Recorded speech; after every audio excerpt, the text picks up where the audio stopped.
Since August 2023, I have been playing through the saddest and most disturbing games you can find on Roblox. Games that genuinely disturb you, make you cry, and present meaningful messages that make you reflect on your own life. This video will go over the best of the best, including a few bonus games that are no longer watchable on the channel. So sit back and relax, and enjoy this complete collection of sad and disturbing Roblox games. And thank you for everyone who has watched my videos and subscribed to the channel. Your ongoing support means the world to me. I still find it crazy that I am in the position where my videos have impacted millions of people. I love you all. Now let's start from the very beginning.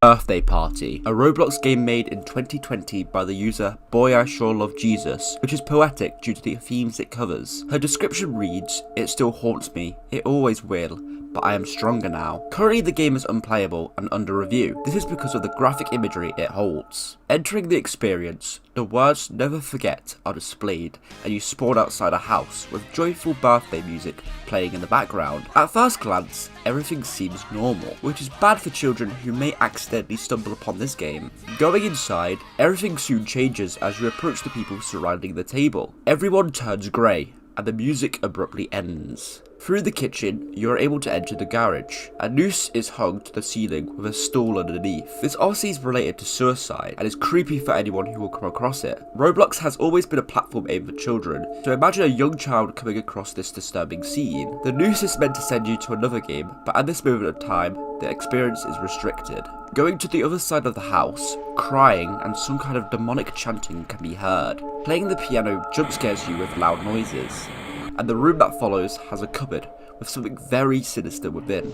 A figure that seems to resemble Jesus is crucified, blood pouring out of his hands, feet, and chest. In this room, there is a letter with a cipher that can be decoded. The passage states, "I never liked him. I tried to tell my mum, but she said I was just being rude." Clearly something is happening to the writer, and their mother seems to be very dismissive of what is going on. We can also enter the bathroom, where the bath is filled with blood and a coat hanger is positioned in the corner. What this most likely symbolizes is an abortion, as it is well known that coat hangers were used to perform one by oneself. This bath also used to transport you to another place, but not anymore. Final room we enter is a room that has the birthday girl, or the creator of this game, in the corner with a dark figure towering over her with an upside down red cross on its back. Approaching, we are killed, and the grey figures surround the beast. These greyed out people must represent the creator's family, who are clearly negligent to what was going on with her. But finally, they have found this beast, who actually symbolises a priest, a man who should be trusted as he's a follower of God, who has sexually assaulted this poor girl. We are transported to the final room with a cop car outside, clearly to take away the priest. There is a passage on the table that reads, "It may not have been the first time, but it was finally the last time." The creator's traumatic cycle has ended. She is free from the abusive nature of the priest, but what he did to her will haunt her forever. The idea of priests taking advantage of children is not unheard of and often joked about in many types of media, but in reality, it's a very dark situation that often occurs. Severance is a game that doesn't try to hide the fact that it's a horror game. The story starts with you waking up and needing to eat. There is a letter on the bedside table that seems to have someone at a picnic, but they are scribbled out. We can then go to the bathroom and look at our reflection. Look how good we look. The music that accompanies us is very relaxing and provides a sense of safety and comfort. Eating from our fridge, we can then go to watch TV. Our focus is diverted outside. What at first startled me thinking someone was going to be outside, but it's just our character realising it's nighttime. So like most people, we go to sleep. What follows is a dream sequence of a white corridor with a white staircase. That is it for now, nothing major. We repeat the same day cycle, waking up, looking in the mirror. Wait! Is that someone behind us? We then eat and then watch TV. Going back to bed, we dream once more.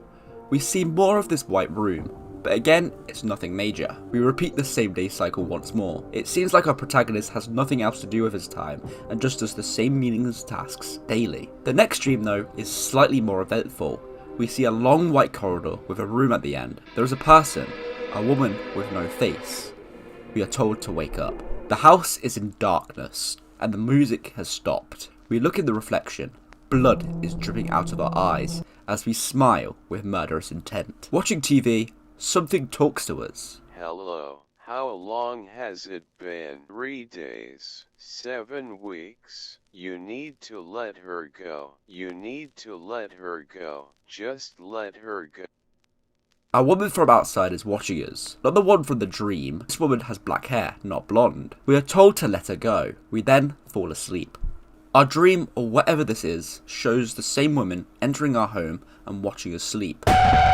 Waking up, the objective is in cursive font. Wake up is now our objective, and this doesn't mean from sleep, but wake up to the situation about this person we are not letting go of is gone. Watching TV, we are told to wake up. As we turn to the right, the woman quickly appears before disappearing. We are told not to open the door, but in doing so, the text states if we are sure. Going down the stairs, we enter the basement. A photo is on the side of the picnic we saw earlier, but not scratched out now. It shows Claire, the girl from our dream, clearly from our past. There is also a letter here that reads, "Hi, can't stay with you anymore. Things aren't working out. Sorry, C." This is clearly from Claire, and she was our girlfriend that seems to have broken up with us. Is she the person we need to let go? Going through the next door, classical music starts to play, and the black hair girl is there in a white room. Are you Claire? No, but that's okay. You're not alone. Let's go to bed. It ends with us sleeping in our bed, and the corpse of this unknown woman laying in the other. This is the denial ending. The ending to the game is quite confusing as we don't get a clear understanding on who this woman is and what actually happened to Claire. Nonetheless, this is very creepy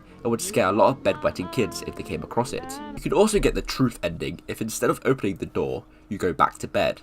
We are now in a dark corridor, and the same photograph and letter can be found. At the end, there is a missing person poster for the unknown woman, and then we are jump scared by a disturbing looking version of Claire. Again, this doesn't really explain what happened to her, and who is this black haired woman. Is she the rebound of the main character, who after he realised she could live up to Claire, he murdered and for some reason kept the corpse? Does this final jump scare mean that Claire realised and then she killed him or something?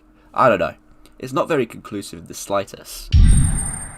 Now, Fashion Diva. A game at the forefront is a dressing up game where you make up an outfit according to the theme and present it to the audience. Looking at it, you would not believe it to be disturbing or creepy in the slightest, but there is a very dark rabbit hole to this game that is only accessible if you know about it going in. I actually found out about this little horror ARG by the channel Darflow, so check them out. To get started, in the chat, all we have to ask is, are there any bots? This will transport us to a dark VHS looking world where you should be able to investigate, but for me it was bugged. It ends with you getting kicked from the experience after getting a look at some creepy looking Roblox face of a woman. Clearly, we are scared of women. Jump scares bloody loud as well. The game clearly tried to catch you off guard. Now, why is asking the question, are there any bots, relevant? Well, if we look at the Fashion Diva page, we can see there is an 8-player server limit, which is weird since there are so many more people walking around and talking in chat. So clearly there are bots within Fashion Diva. Also looking into the game's description, we can start to see that a lot of the letters are capitalized, and if we write them out, it gives us a message that states, "Is this working?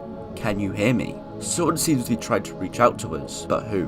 We can also look into the developer's description and see the same capitalized letters within their description. This spells out there are bots. Help us. Finally, in the Fashion Diva icon page for the game, there's a message that states Gateway. But what does this all mean? Going back into the game, we can actually do a bit of exploring, and if we go to the roof of the starting building, we can actually enter a room. It's pretty empty apart from a face on the wall, same one from the jump scare earlier, saying I need a gateway. Clicking on it turns everything dark and changes our face to the one on the wall. Very creepy. Going back into the lobby, messages can be found throughout. They promised me so much. I was so young. I tried to teleport out.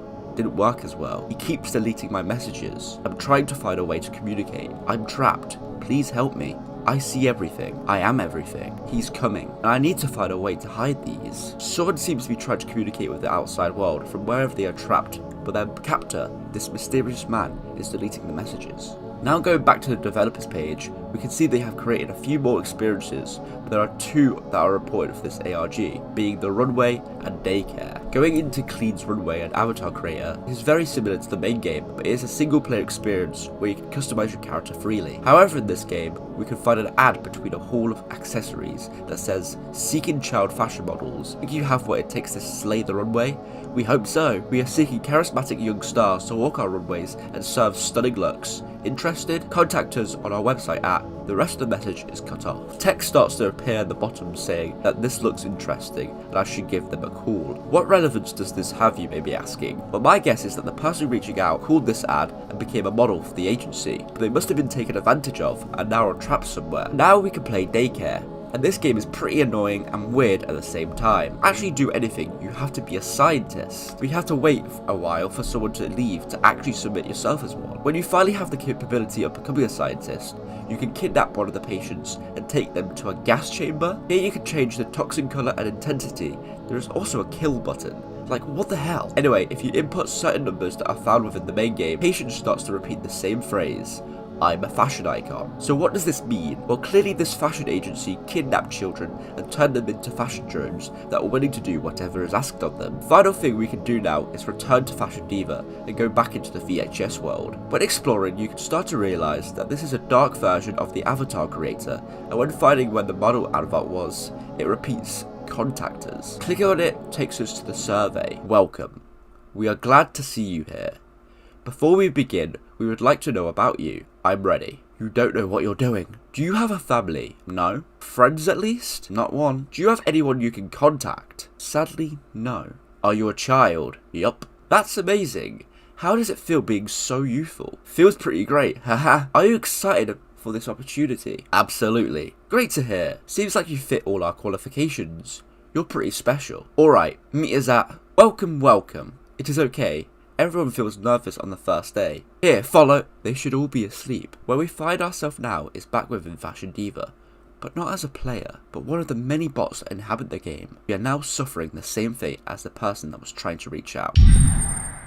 There Is No Escape is a game where you know exactly what you're getting into, as it is described as a psychological horror. I got full-on Vietnam flashbacks when getting to the main menu page, as the background music is actually from Resident Evil 7, one of the best horror games of all time, and the song they used just made me ascend to the next plane of existence. The game starts with a conversation between Jim and his wife Jane. It gives us insight on how Jim, the person we are playing as, is taking some sort of medication, and due to this or the condition he has, he's not allowed to be in a possession of a firearm whatsoever. Well, Mum, you can't tell me what to do. Waking up, we are immediately made to feel uncomfortable. Background music is chilling, and the house is very dark. We have not been given any prep time, we have just been forced into the horror. There is a flashlight on the shelf that we're able to add to our inventory. This game immediately gives me first-person Silent Hill vibes, and that does not surprise me as it is one of the best psychological horror franchises of all time. There is also a piece of paper on our table that gives us insight on Jim and his diagnosis. He has schizophrenia, dementia, and depression. If you don't know what schizophrenia is, it's basically a condition that affects someone's behaviour and the way they think, often causing hallucinations and making them lose touch with reality. The medication being used, being fluoxetine and risperidone, actually are correct and used to treat both depression and schizophrenia. Opening the door, rats scurry across the floor. Inspecting the couch, we find out why we have a rat infestation. Food has been let out to mould over time. There is a telephone on the table and we can use it to call Jane.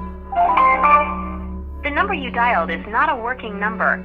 Please check the number and dial again. However, there is no answer as the number is no longer in service. I miss you, Jane. I wish you were here. Looking around the area, we can also start to notice creepy photos of a tall lady. A sticky note says that I know I just saw her. I know it. I just do. There are also words scratched into the wall like gone and where. You can find a hammer near the bathroom and also hear banging from the other side of the house. Is there someone else inside? Our objective now is to find something to barricade the rat entrance. Oh wow, my soul just left my body. Is that Jane? She was here.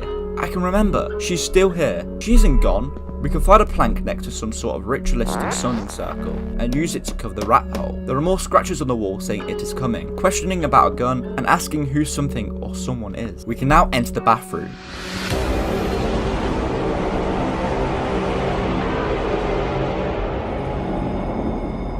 That was a tad bit loud, and last time I checked, this ain't no bathroom. Instead, we are now in a long brick corridor. We slowly walk down, noticing blood footprints on the floor. There is a sticky note saying, take the gun and shoot it, going against our wife's wishes of not being trusted with firearms. We carry on walking to find paintings of a two-faced man. This is actually a drawing of what people with schizophrenia will draw. We can also find another drawing that is said to be drawn by Jim of a screaming man. This is something someone with depression may draw. Carrying on, we can find a pistol laying on the ground, and we are able to pick it up. We are asked if we are sure, but we do it anyway, against our wife's and our box's wishes. A bush of flowers appear, and we are able to inspect it.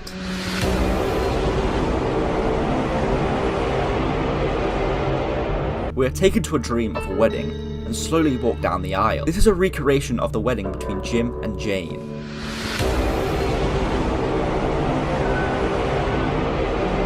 We've unlocked a memory, and now walk further down the corridor. We find pictures of Jim and Jane, and then another of Jane with her new car. Hello?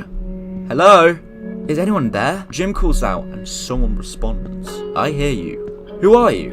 And why do you sound so familiar? I am not real. We just heard what seems to have been a car crash, and this mysterious person saying I am not real makes sense, as this is all probably just all part of Jim's imagination. None of this is real. We find a bed with a letter on the sheets. I can't take this anymore. I hate my life. I can't stand it anymore. All I do is sleep all day and do nothing else. Why is she not coming home? Why is my life like this? I didn't deserve this. Lord, I didn't deserve all 3 of these illnesses. I hate you, Lord. I really do. You betrayed me. I have a plan. I think I should do it. However, it is really hard to get myself to do it. By the time you're reading this, you already know if I did or not. Thank you for everything. We then approach a car crashed against a tree, and writing on the wall telling us to look behind us. Luckily, there is nothing there, but that does get my heart pumping. Looking inside the car, we can find blood. There clearly was an accident. License plate reads JNE 8753, so we can assume this is Jane's car. We finally reach the end of the corridor, and we are told that there's no escape. Jim freaks and pulls out the gun, believing he needs to protect himself. Who is coming, Jim?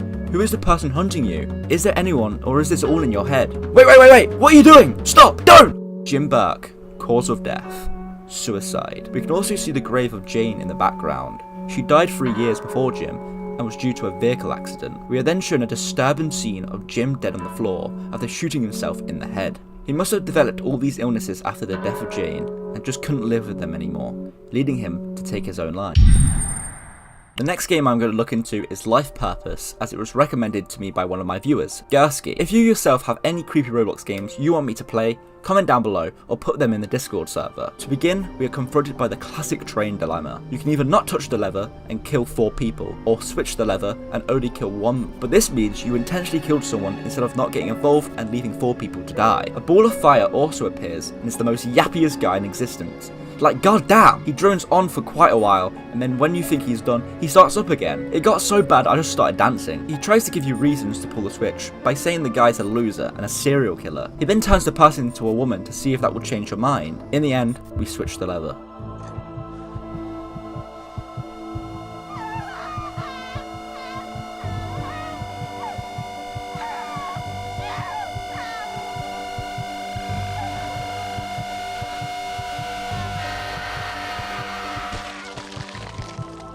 This was all a dream, and we wake up to watch over the village that we have been outcasted by. Our protagonist is hated by the villagers, who seem to want to attack him, so he fled to the mountains to get away. He then decides he wants to go to a cave. We are forced into a first-person perspective when entering, and become very slow. He got what he deserved. We find a corpse of a man, strung by his hand, and it seems like we had something to do with it. Leaving, a dog confronts us and starts barking, so we scare it away. It is now dark, so it's time to sleep. However, we struggle to get our 8 hours, as the darn villagers are blasting fireworks. Like, come on man, can't a guy get some Z's out here? Our protagonist starts to daydream about throwing a rock into the village and killing one of them, decides against it and just sleeps through the noise. Our next dream, we are placed into the trenches of war, and again, Mr. Yappy the Fireball turns up. He gives us a story about one of the soldiers who didn't want to go to war, but who his friends did and died. So when the war got bigger, the soldier finally had to take part. At this point in time, men's only life purpose was to fight in the war, and if you didn't, you're seen as a baby and a coward. Eventually, the soldier is shot dead, as his life purpose was just to die for his country. We then storm no man's land and then wake up for the next day. We return to the cave. Oh no. Wait. Miss, you can't go in there. A woman enters the cave where the corpse is, so we rush to stop her. Where is she? Oh Jesus. She's behind me. I need to kill her. We chase her through the mountains until reaching her house. Oh, a cat? Right then. Oh my god. Now why did that need to happen? The woman is not here, but if she returns, we will kill her. As we walk back to our house, things start to get a little freaky. Faces appear in the sky, judging us for the type of man we are. Your secret is out is written within the sky, and it's true. But this secret is not the kind we can have people knowing. Do you believe there is more good people than bad people? It's written in red on our walls. But what is deemed a good person, and what is deemed a bad person? We have another dream about a man in a prison. This man, however, is innocent. The quote-unquote good people see him as bad, so have locked him up. This man is isolated and is told that one day he will be killed, but not told when. So does his life have purpose, if he knows he can die any day now? Eventually he is let free, as he is found innocent, but all of his will and drive to live is gone. This man may be physically alive, but he is dead. The walls around us break. The man starts talking anime, and objects resembling religions surround us. The Kaaba for Islam, a Buddha for Buddhism, and a cross for Christianity. Could this resemble that people who take up religion resolve their life's purpose around it? We wake up and are worried about where the girl is. Walking back to the cave, there are tables with black roses beside the path. Getting close.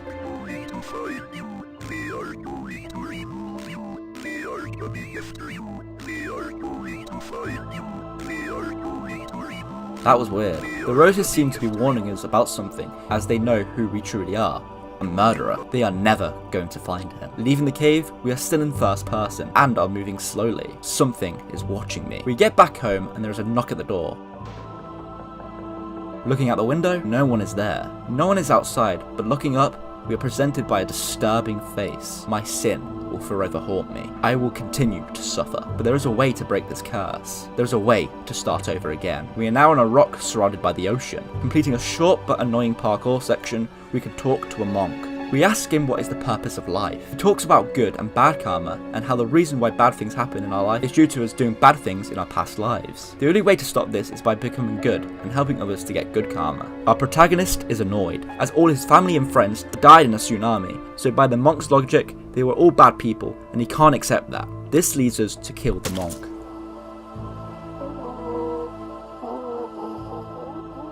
Going back to the cave, and the corpse is gone. However, today is the day. Interacting with a field of black roses, we are sent back in time to a conversation between our character and his father. We ask for the meaning of life, which makes our dad believe we are depressed. He tells us to find something we enjoy, and just stick with it. Even if we die in the end, that shouldn't stop us from enjoying life. Snapping back to reality, the village is in flames, and everyone is dead. We burnt down the buildings, and murdered the villagers. This game is pretty cool to play, as it goes through the deep subject of what is the meaning of life, whilst also giving you a few scares. The main character, however, seems to neglect what the flame, the monk, and his dad told him, leading him to carry on being a bad person and to relive this cycle to the next village he goes to.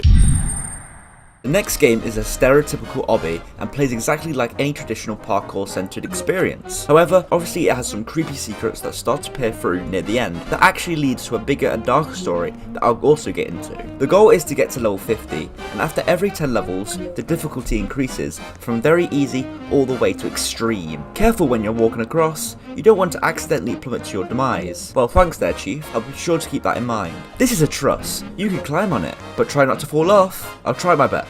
Don't just step on these red blocks, you could die, and that would really hurt. I mean, that's very true. Anyway, we made it to level 10, and the difficulty is now easy. Now we just need to make it to the end. These levels are exactly like it says in the tin, easy, so I fly through them to level 20. That's not very normal. The difficulty should be normal. So why the hell is everything all grey now? Well, let's try and carry on and make it to the end. Okay, level 30. This should be difficult. Oh, again? Everything has gotten even more creepier. The parkour isn't even that hard, it's just disturbing to get through. Wait, can you see that? Is my head twitching? Am I going nuts? Okay, level 40. Seems like everything went a little bit darker. Level 46. Wait, is this a graveyard? What is this game? Oh my god, what is happening?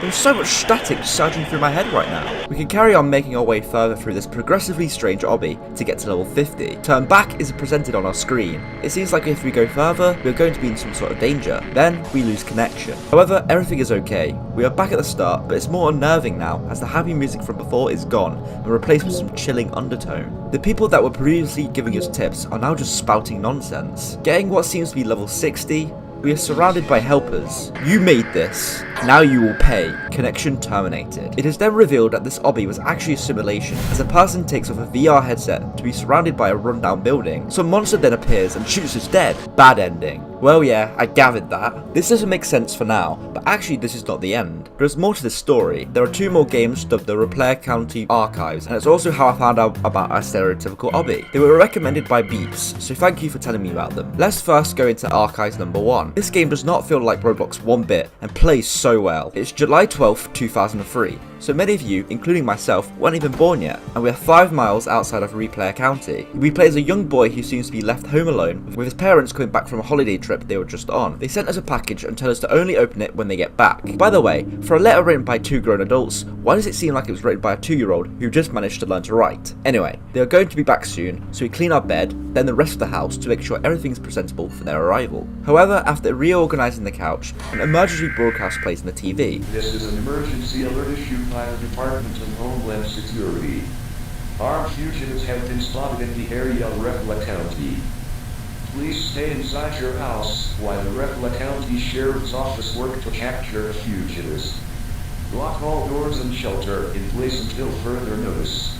Seems like some people have broken out of prison and now equipped with guns. We can't leave our house for our own safety. Police sirens can be heard passing outside as cop cars drive past. In one of the drawers we can find a police scanner. This will allow us to listen in on their radio, letting us know what is going on. After setting it up, we start to hear beeping coming from the package delivered from our parents. We open the box, going against what our parents wanted, to find out it's an Axiom VR headset. Strange. When we're wearing one of these at the end of the stereotypical lobby, we then turn off the lights to prevent the armed fugitives from suspecting our house. However, everything starts to get a bit hectic.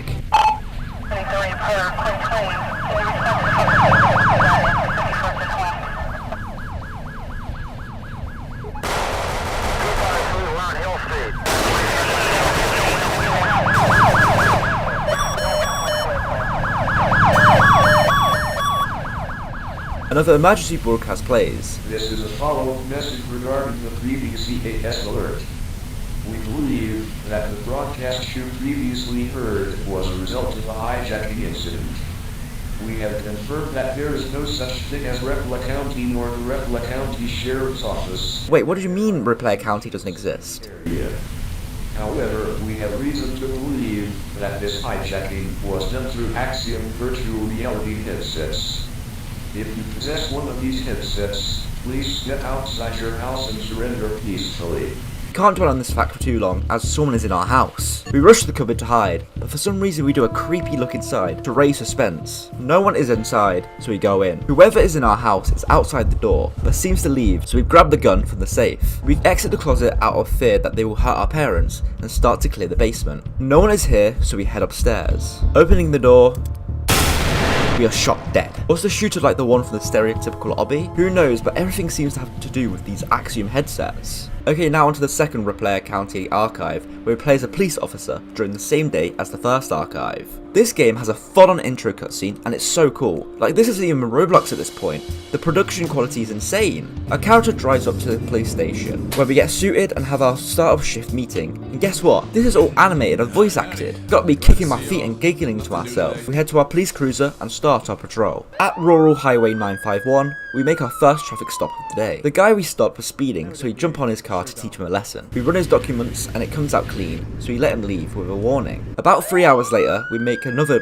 traffic stop on the same highway. However, this one seemed a bit more suspicious. The driver kept on giving me attitude and very short-handed responses. Running his documents, we find out his name is Wyatt Jenkins, and he has one prior for disturbing the peace. However, nothing seems to be out of the ordinary, so we let him leave. It's now the end of our shift, so we return to the station to write up our report. Our desk has a picture of our avatar, and mine is so goofy. We then get a call from dispatch explaining how there needs to be a welfare check at the Jenkins residence. Oh god, that's Wyatt Jenkins' place. Did letting him go lead to something bad happening? We head straight there to check the place out. Getting to the house, we see a car on fire. No one answers the door, so we kick it down. The place stinks, and there's mess everywhere. Writing is scribbled on the wall, and furniture is in bubble wrap. We head to the bathroom and peek through the door. Entering, we find a body laying in the tub. "They are here" is written behind with an angel drawn beside. Who is here? An emergency broadcast starts to blare from the TV. This is an emergency alert issued by the Department of Homeland Security.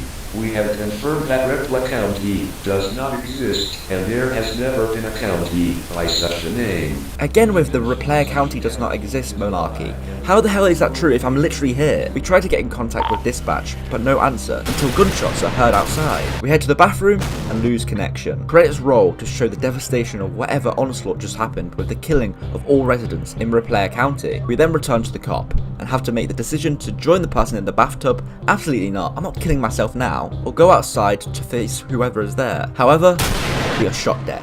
This is the end of the REPLEH County saga for now, and in my opinion, it was awesome. With the production quality and the amazing story, I'm looking forward to what's next. Is it a government planned execution? And what does it have to do with the Axiom VR headsets?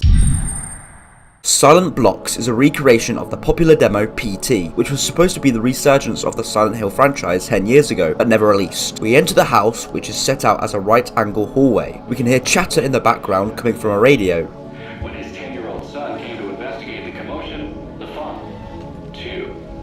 His 6-year-old daughter had the good sense to hide in the bathroom, but reports suggest he lured her her on by telling her it was just a game. The story that is being said is about a father who apparently killed his family. He killed his daughter, who was told it was a game, as she tried to hide in the bathroom, and then killed his wife, who was pregnant at the time. We go down a flight of stairs to return to the start. This game is a loop, but this time we no longer hear the radio, just the grating swing of the cage hanging from the roof. Every time we start the loop again, subtle changes will happen. Exit door is currently locked, so we walk back on ourselves. Someone is banging on the bathroom door. We get it. We get it! It soon stops, allowing us to go down the stairs once more. Lock the door, boy. I get it, man! Crying can now be heard from the bathroom. This be the ghost of the daughter or wife. Trying to finish the loop, the door shuts. The bathroom door then becomes ajar, and we can now hear a baby's cry coming from inside. Trying to look in.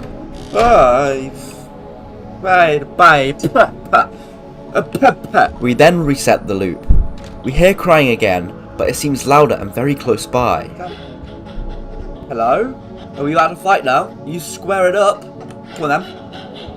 The woman disappears, so we just carry on to the next loop.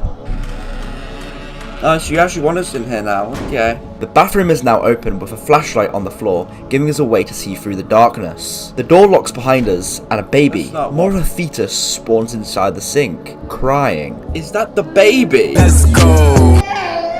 Okay, let me out of here, bro. No, shut up. Let me out of here, bro. Shh! Shh! It does not want us in here with its child. Shh! Shh! Shh! Shut up. I will squash you, you little freak. We can leave now? Bye-bye, baby. After that creepy chain of events, we are finally allowed to leave the bathroom and carry on to the next loop. The house is now very dark. We can hear footsteps around us. Yeah, I'm not moving. Who's footstepping? The radio then starts to play static, and we can hear the baby's cries once again. You can't trust the tap water. What the? What? Forgive me, Lisa. There's a monster inside of me. And there's a monster inside of all of us. We carry on the loop several times with more unnerving situations happening. Click her eyes. Oh. Baby's back. Get away. You absolutely red fetal maca. Where? The next loop, things start to get worse. The house is in red, and a fridge seeping blood is chained, hanging from the roof. It also seems like someone or something is inside, as there is crying coming from it. Does this mean after the father killed his family, he hid their bodies within a fridge? Grim. Repeating the loop several more times, we can start to realise nothing is changing. This is because we have to do something here.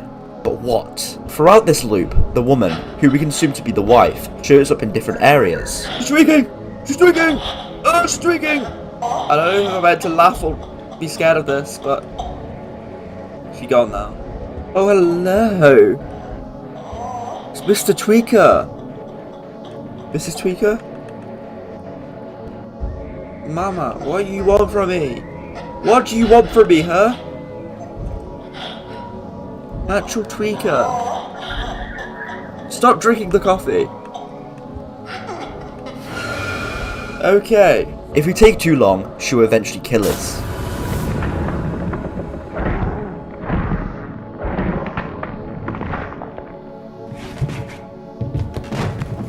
What we actually have to do here is move the letters from hello to the sentence at the very end. So it says, I can hear them calling to me from hell. What I can only assume is that it's the dead family calling to the father. But why would they be in hell? We can now go through the exit door and we start to sprint through the loop constantly. First you may assume you're being chased, but that isn't the case. Getting to the end is a dead end. So where should we go? We can also find that the paintings have changed to eyes, watching us.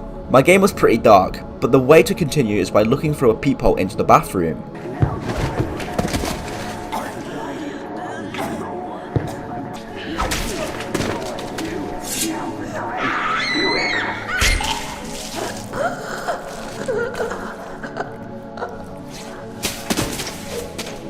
We just heard the father kill his family. We are now in the bathroom and a most surreal thing then happens. You got fired, so you drowned your sorrows in she had to get a part-time job working a grocery store cash register. Only reason she could earn a wage at all is the manager liked how she looked in a skirt. You remember, right? Exactly 10 months back. What the hell was that? Why does the fetus have the voice of a grown man? But it does give us insight on the life of the family, and basically tells us that we are playing as the father, and we are being punished for our actions.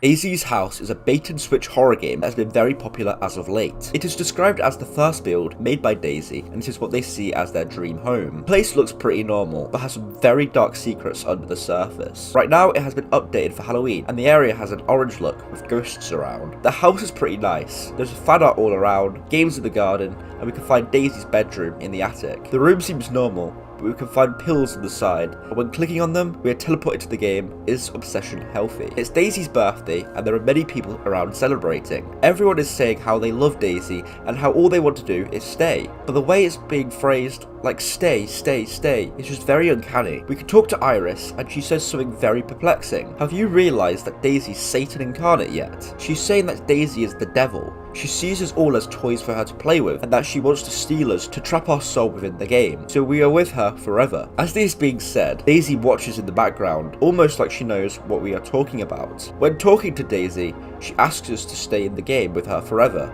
and when telling her no, she starts to crash out and repeatedly shout how it isn't fair. What is going on here? Why is she like this? What secrets does this game have? Jumping off the map, we enter the Upside Down, a flipped alternate reality of the house, which is in darkness. Entering the house now, there are photos on the wall with each one sending you to a different game that starts to paint a narrative. Touching one of them that looks like a mouldy bedroom, we enter the game Mum. We are now in the body of DayZ. Her room is run down, with the wallpaper peeling off the walls and the windows being barricaded. The house at the start is what she sees as her dream home, whilst this is the reality. There are notes written on the wall about how DayZ wants to make a Roblox game, and talking about her birthday. We can leave our room and confront our mother. She's not a nice person, and blames DayZ for the terrible life that she leads. She neglects DayZ, and wishes she never had her. We go back to bed and enter the game alone. Looking at the notes on the wall again, it seems like her mother has left and doesn't seem to be coming back. There's also a specific note that talks about the ideas for DayZ's Roblox game, taking inspiration from both Birthday Party and Dollhouse, two other creepy Roblox games, and one covers the sexual assault a girl was subjected to that led to her even needing to get a baby aborted, and the other being a house that showed some very dark imagery. Clearly both these games inspired DayZ's house. Leaving our room, we enter the next game. It was so cold. We are in a forest, snow is falling, and the freezing temperatures are too much for DayZ. Walking for a bit, we find a train, with a shadowy figure standing right in front, holding an apple. He seems sympathetic with our situation, and shows DayZ kindness. Probably the first time she has ever experienced this type of affection. As the conversation progresses, DayZ is getting colder, the freezing temperature is getting too much for her, and she's dying, with her speech becoming worse. The shadowy figure offers DayZ a world of her own, where she is in control, where she can do whatever she wants. All we have to do is eat the apple. Our human body is dying. This seems like the only option now. And what does DayZ actually have to lose? She has nothing. Her life was meaningless up to this point. Even her own mother did not love her. Now, DayZ is a god, given powers by this shadowy figure, known as the Cultivator. So now she can create whatever she wants without any limitations. She can make a world where she is loved and cared for. However, can the Cultivator truly be trusted? And is this new life that DayZ leads truly perfect? Another game we can go into is named Idle Chatter, where we are placed in a church, with people sat in the stools. They are saying things like how could this happen, and how they need to stand by Camilla, who is DayZ's mum. We can then talk to DayZ. The event we are at is her funeral. Well, actually she believes it could have been her funeral if her body was ever found, and if her mother truly cared for her. Opening the casket, we find the corpse of Anna. This is DayZ's real name, the one she had when she was human, but after the Cultivator gave her powers, she gave herself a new identity. We can also go into the world Pushing Daisies, that sees her standing at her own grave, but this time saying Anna Little. After a conversation between you and DayZ, you can actually fall through the grave to confront the Cultivator face to face. However, even though you are your player character, he addresses you as Daisy, and you talk to him as her. He describes Daisy as the pathetic little girl that he saved, and now she needs to get over her human problems, as she's beyond that now. She is a god. The way the cultivator addresses Daisy now is no longer full of kindness, but more authoritative and condescending. He clearly never had the best of intentions to begin with. There's another game you can go into called Generation Loss that places you in a bathroom with post-it notes on the mirror that start off nice with Daisy reassuring herself that she's pretty, but after many loops they start to change, saying you're not me and I'll kill you, and others saying that he will be mad at me, meaning the cultivator. The stress of being a god is definitely getting to her, and the pressure the cultivator is putting on her is making it worse. The stress has clearly led to Daisy losing her sanity, as if you go all the way behind the main house, above ground, you can click on an apple. This will send you to the game Hunger, where you go on a murder spree, killing the many NPCs that Daisy has made. Also clicking the apple in the kitchen, you'll get sent to the game. You make a fine puppet that sees a giant Daisy overlooking the house with bodies of people around, and if you go in the basement, with each of them having their cause of death and the reason for their deaths. Daisy creates people to later kill them when they talk too much or bore her, as she sees them as toys, the same way we were warned by Iris in Is Obsession Healthy? Also in this place, you can click on a balloon that will send you to an eerie parkour area that ends with Daisy seemingly holding your corpse with your missing posters all over the floor. This is said by the cultivator to be the inevitable end that we will have if we carry on in this place. Trying to believe Daisy is a good person. She will get rid of us like she has done with all her other toys. There's also another secret world you can enter by clicking on one of the black roses on the apple tree. This will send you to the curator's void. This is possibly where he originated from, where he lives. There are many books you can read, but the main thing here I want to talk about is this letter with a rose beside it. The person it is addressed to is My Dearest Camilla, and is written by the cultivator. He knew Daisy's mother before he even met her, so this suggests that the cultivator could be Daisy's real father. Who knows, but this whole narrative is fun to look into and make theories off. There are many other worlds you can enter, but what I covered here is the general story of Daisy's house. I suggest you play it and try to find out more yourself, as who knows what you will find. Jim's Computer is a psychological horror game that plays with the idea of paranoia. It is set in the style of early Roblox, with day one starting in your home. There's a knock at the door with a delivery. This is your computer. There's a chat that is currently down, a shop where immediately Jim can drain his bank account, and the news, where we can get an article about the grand reopening of a chemical refinery. Items are delivered, which we play around with until we grow tired, so we go to bed. Waking up in the middle of the night, the game becomes a bit creepy, with a forced first-person perspective and making you walk slowly. Approaching a cupboard, Jim slowly opens them. However, nothing is inside. After opening the second one, Jim says that he feels safe again. This is what I meant before about paranoia. Jim believes someone might be hiding in one of his cupboards, so he has to check just to see if there isn't. Waking up the next day, the chat app is now usable, and we can buy more useless items, and yet again, read the news. Apparently there's been a sudden disappearance with no evidence of movement, but the police could smell a very pungent smell. After playing with the new items, we go back to bed. Waking up in the middle of the night, we check the cupboards as we are paranoid of the possibility of someone hiding in one of them.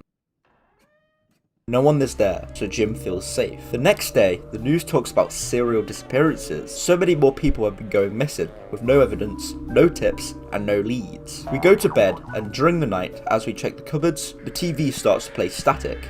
We also receive a message on the computer. An unnamed individual tells us to prepare. Prepare for what exactly? The next day, the mayor of Robloxia addresses the missing person incidents and denies any connection to the chemical spill at the refinery. However, with the first disappearance having a pungent smell, it is pretty okay to make that connection. Because of the person telling us to prepare last night, we decided to buy beans, water, and a medical kit, so we have supplies just in case the world ends. Heading outside, a military helicopter also flies by. After, we go to bed. During the night, we check the cupboards just to see if someone is there. Luckily, no one is hiding. Going back to our bedroom, the front door has been left open, shutting when we look. We're sort of inside our house after all. Day 5 and the mayor just declared martial law, meaning the military holds all the power. In the shop, we can buy boards, a hammer, and a black square. Picking up our parcels, we can see the sky turning red. Is this the end of the world? We can also hold the black square. Very strange. Anyway, we board up the windows and go to sleep. Waking up in the middle of the night, we receive another message from the unnamed individual, telling us to keep quiet and stay calm. Opening our cupboards, still no one inside to jump at us. An emergency broadcast starts to play, and the military have declared that everyone must stay inside. We can start to hear someone or something tapping on all the windows. We equip the black square and it reveals itself as a gun that Jim is using for protection. All the noises overwhelm him, so he puts the gun to his chin and pulls the trigger. Jim's Computer is a very well made horror game that covers paranoia with you constantly believing that someone is in the house. But there's never a jump scare, just the belief that someone is there will scare you enough and have you on the edge of your seat. You always expect something bad to happen, but it never comes. Jim just takes his own life as he can't shake the constant feeling that someone is coming for him. The next game is Maddie's Wardrobe, a Roblox horror game that is heavily inspired by the YouTube series Lacey's Games, something that dives deep into the true horrors girls face, like being stalked, childhood abuse, and being taken advantage of. Whilst those videos are very dark, this game is far more light-hearted and takes inspiration from the first episode, Lacey's Wardrobe. We first have to dress Maddie up for the park by going through different hairstyles, trousers, tops, and accessories. We head to the park and it seems like we are being watched. Luckily, it's not as creepy as Lacey's Wardrobe. Taking control of Maddie, we walk through the park, being catcalled by a group of boys with awful riz, something that often happens to women even when they don't want it to. We also walk past a very toxic couple, then some cute bunnies, then a couple of boys and their mothers. Finally, make it to the picnic with two of our friends. We then sit down and have to read so much yap. Like so much yap, it's crazy. I then started getting flashbacks to another game, so I checked the creator. They also made Life's Purpose, another pretty good psychological horror game that I covered, but that too had so much yap. Anyway, the conversation takes the topic of hoping the guy Maddie is seeing later is not a creep. And I'm sorry to say, but I don't think we're going to be so lucky. We then talk about bunnies and how they are considered prey. A monster has spotted a very cute bunny. Its hunger grew fierce, eyes wild and running. Some bunnies are weak, they are not meant to survive. This bunny is weak, she accepts death has arrived. It's time to dress up for the ball, but wait, there's a phone call. Maddie, Maddie, I can't wait to see you, Maddie. I'm so excited, Maddie. I'm coming tonight, Maddie. Tonight, Maddie. Maddie. Bye-bye, Maddie. The same thing happens in Lacey's Wardrobe, but it seems the person we are going to meet is a very disturbed individual. He seems to be the man from before, as we can see him peering in from the window behind. We head to the mall and walk past many groups of people. Two guys are doing a very awful roast battle. A group of girls gives us a very judgmental look, and we see Albert dancing with Optimus Prime, as you do. We then meet our friends yet again, and more yap ensues, with the conversation just being about Islam for a solid 5 to 10 minutes. What does this have to do with the game, man? Anyway, we head home to get dressed for our date, but it seems like they are already here, banging on the front door. We go downstairs to investigate. An Undertale battle begins against the creepy dude, and we have 4 moves. We can Dempsey roll what is a boxing move that is actually used in Hajime no Ippo, but it fails. So we try to distract him with a Fortnite emote. Okay, that didn't work, so let's try and reason with him. Well, fine. A nice kick in the testicles will work just fine then. A monster has spotted a very cute bunny. Its hunger grew fierce, eyes wild and running. Some bunnies are weak, they are not meant to survive. This bunny is different, she will do anything to stay alive. Hide in the house to survive. Listen carefully, and don't let him sneak behind you. We need to get into the house, but it's locked and needs a gold key. We can find a dirt mound behind the house, and also need a shovel. The area we are in is the same one from before where we played as the bunny, a forest that spreads far. Looking around the place, we can start to find boxes that need specific keys or items. However, the man is around, and we can hear him trying to get us from behind. Looking at him makes him disappear. We can find a green key and a red key lying around, and even a rock and a water bottle. Using the red key, we can unlock a box that gives us a stick and a shovel. The stick we can use to get the pink key down from a bird's nest. This lets us unlock a box and get a carrot. Digging up the dirt, a rabbit comes out of it, and we trade the carrot for the golden key, allowing us to hide in the house. However, the man is right behind us. Our friends stop him before he manages to grab us. We are safe. A far better ending than what Lacey faced with how she was both killed and eaten by the stalker. The game ends with another yap session, but this one is important. Maddie talks about how being a girl sucks. They are meant to be pretty, which is hard enough, but when they are pretty, their lives turn into a horror game, as men now want to take advantage of them. They have to carry the baby for 9 months, even though men are far stronger. They also get periods. It all seems pretty unfair. Something my girlfriend says to me that is so simple and so true is that men are scary, and unfortunately most are. Just by women existing and living their normal life, loads of men will still try to harass them. All in all, this horror game is really creepy, as it shows the reality a lot of women may face due to the cruel world we live in.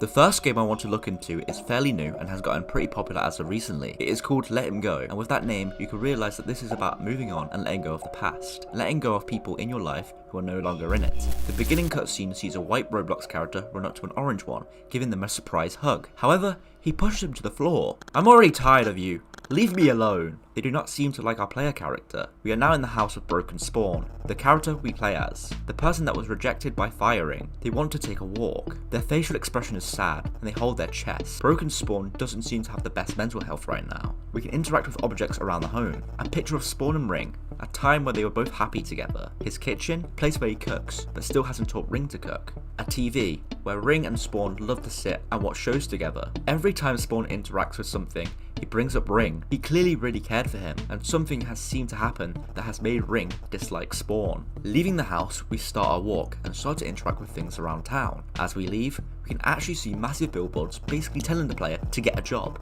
which I find hilarious. It tells us how it is not cool to be unemployed. If we interact with the billboard, Spawn talks about how the actor on it is one of Ring's favourites. This guy's only thoughts are about Ring. He only thinks about Ring. He has not let him go yet.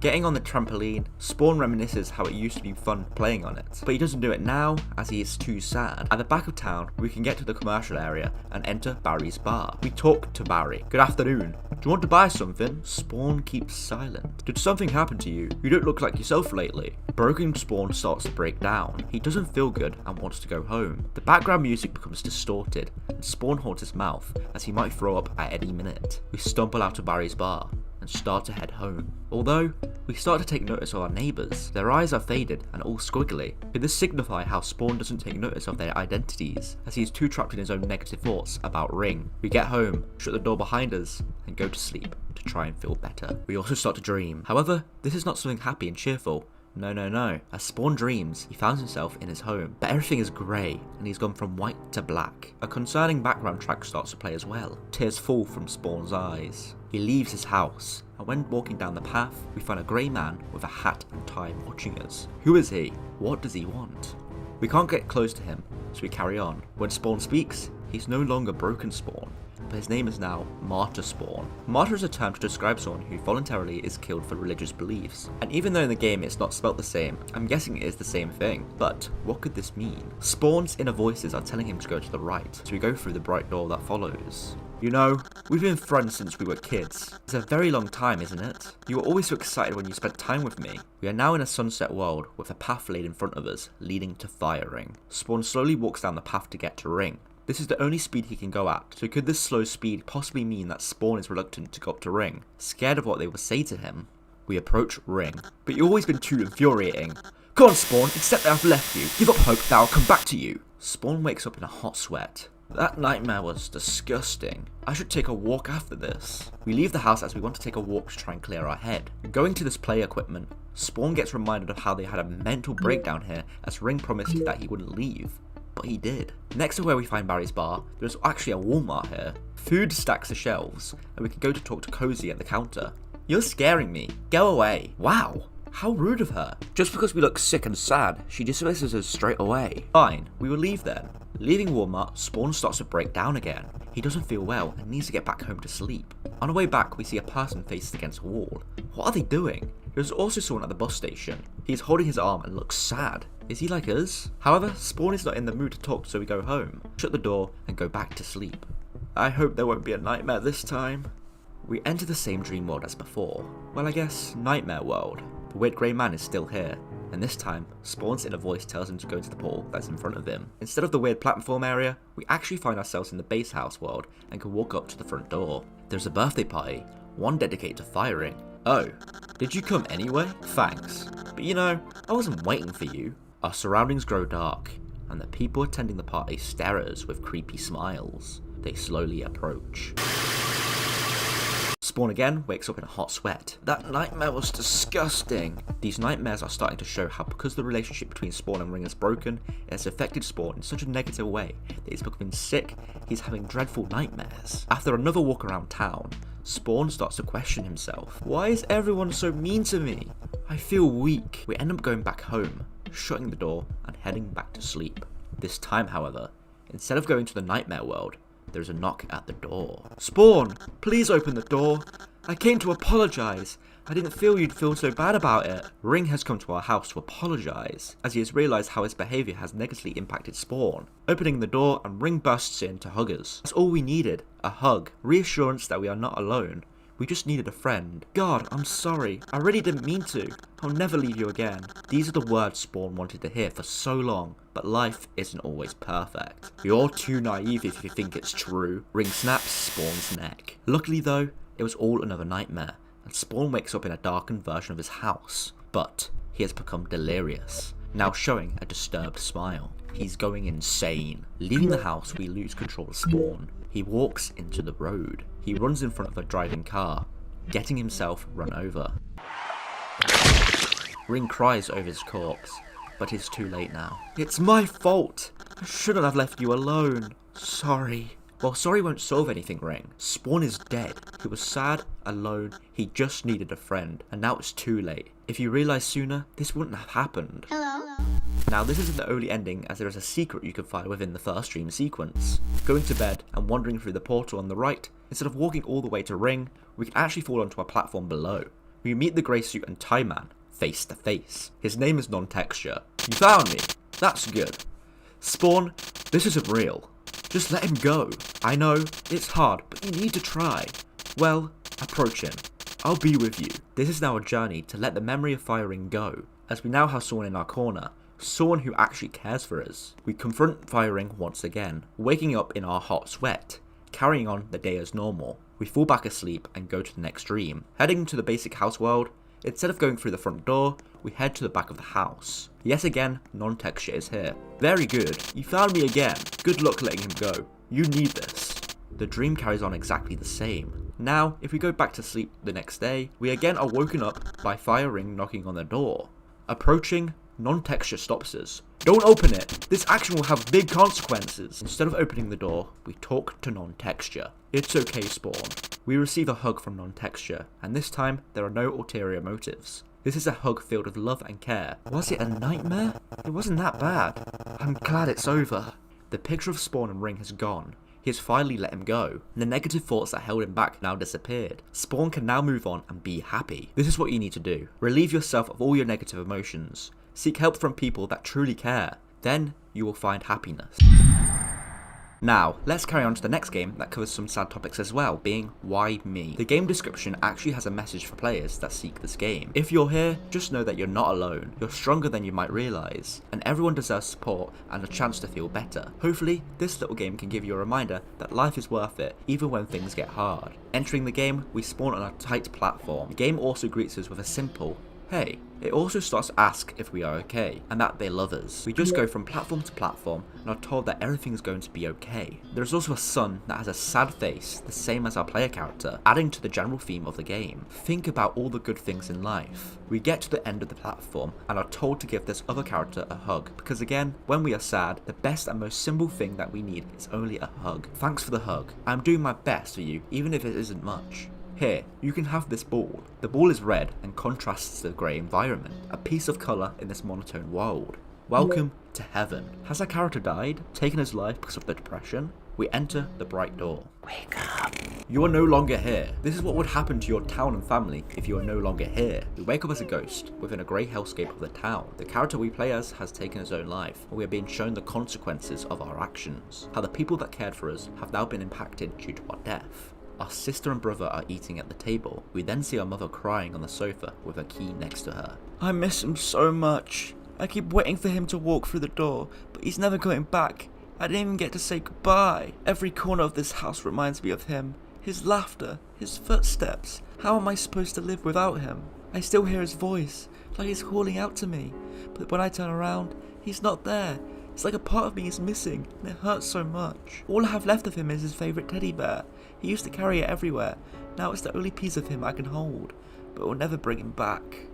Our death has driven our mother into a pit of despair, wishing to hold us, to hear our voice just one more time. We now use the key to leave the house. Across the street is our best friend. This stand was our little kingdom. I remember how we'd joke about our lemonade empire. Now, it just feels like a reminder of what I've lost. I can almost hear him joking about my lemonade recipe. Too much sugar, he'd laugh. I'd give anything to hear that laugh again. I keep looking at that spot where he used to stand and it hurts. It feels like I'm waiting for him to show up, but he never will. It's so quiet. We used to fill this place with laughter and dreams. Now all I hear is silence and it's deafening. Our friend too just wishes we were still around, to laugh with, to spend time with once again. Exploring the town, we can find a campsite, and inside the tent, we find our father. This place feels so empty without him. The last time we were here, he was right next to me, laughing about the fire crackling too loud, always finding something to joke about. He loved this camera, took it everywhere, snapping shots of things I never even noticed. Every little leaf, every cloud, he saw the world like it was all worth remembering. Coming back here, I thought I'd feel closer to him, but the silence is deafening. I keep looking around, expecting to hear his footsteps, his voice calling out about something he found, but it's just me now. He had this way of bringing everything to life. The trees, the river, the stars above us, all just pieces of the world until he captured them. Now all I've got left are the places we went and the empty spaces he left behind. Our dad is reminiscing of the time he spent with us camping. He wishes we were still around to make more memories, but now he camps alone. Leaving town, we actually use the favourite teddy that is in our inventory. When interacting with it, audio plays saying, "The rain is pretty, isn't it?" "The rain is pretty, isn't it?" Rain usually represents sad emotion. It can be pretty, but if someone is admiring it, they tend to be in deep thought, reflecting on their own emotions. Carrying on around the city block, we end up at the playground, where we can find our little brother. He always made me go higher. No one else could push me like he did. I kept telling him I was too scared, but he'd laugh and say, "You can fly, little dude." That was just me, and I can't even reach the sky without him. Everyone else at the park has someone with them, but no one's here for me. He was the only one who came here with me. Now, it's just me, and it's so quiet. I keep waiting, hoping he will come running up behind me, give me that big push, and make me feel like I'm flying. But he's not coming back, is he? It feels so empty now. This used to be our spot. He called it our launch pad. Said I'd be an astronaut someday. They'd be there watching. But I'm here alone. There's no one to lift me off the ground anymore. I thought if I came here, I'd feel close to him again. But it just hurts. Every push, every laugh, every time he told me to be brave. It's all gone, and I don't know how to do this without him. He'd always say, "Just close your eyes and trust me. You'll be fine." And I did. I always did. But now, even if I close my eyes, there's nothing but this emptiness. I'm trying to be brave, but it's so hard without him here. Sometimes I think I hear his voice, like he's just behind me, ready to say, "One more push," but it's just the wind, and I'm still waiting for someone who's never coming back. I keep looking at other swings, hoping somehow I'll see him, like maybe he's just late, then he'll come running up with that big smile of his, but it's just me, and I don't think I'll ever see him there again. I don't know if I can keep coming here without him. This place was only fun because he was here. He made everything better, even the smallest things.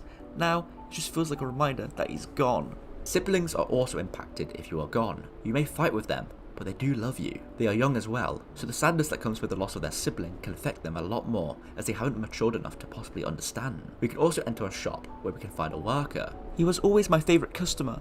Always had a smile, no matter what. I miss seeing him walk through that door. It's strange, isn't it? How you get used to certain people, like they're part of your day.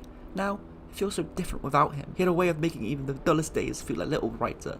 I'd always look forward to his visits, no matter how busy things got. I keep catching myself waiting for him to show up, like he used to. He always bought the same thing, every time. Funny how you remember the little details. Even people that we just pass by for a short time every day can be impacted by you leaving. You come into contact with so many people and may affect them and make their day better. So losing you may be like losing a family member. We can actually enter the basement here where we can find the key of our grandparents. They sit with sad expressions on their face as they watch TV. Floppercat is also here, which is so random. "Oh, my sweet boy, it's so quiet without your laughter. Every corner of this house echoes with memories of you. I sit in your favourite chair and imagine you sitting across from me. I can almost hear you telling me about your day. I talk to the flowers you used to love, hoping they can carry my messages to you. I miss you so much, dear. Sometimes I forget and think you're just out playing with your friends, but then the silence reminds me you're not coming back. Every morning, I wake up hoping to see your face again. The house feels so empty without you, my boy. I sit in my workshop, and the tools feel heavy in my hands. It was so much lighter when you were here, eager to help. I remember how you used to come running to me with that big smile, excited to learn. I miss those days more than you know. Sometimes, I hear your laughter in my dreams. When I wake, it feels like a cruel joke that you're not here." We are now told to go back to our house. We can find a tree nearby that has Maxwell the cat chilling. So strange, but you know, why not? It's good to have some laughter within the sad. Before we go inside our house, We can quickly check behind the building. We find 2 police officers standing over our corpse. This is how we died. Also here, we can find a memorial for the developer's dog. Losing a pet can impact us so much as they are part of the family. I have 3 dogs of my own that I love so much. One is actually pretty old now and his back legs have given out, so this does hit hard for me. We now go back inside of the house. It was all a dream. We wake up.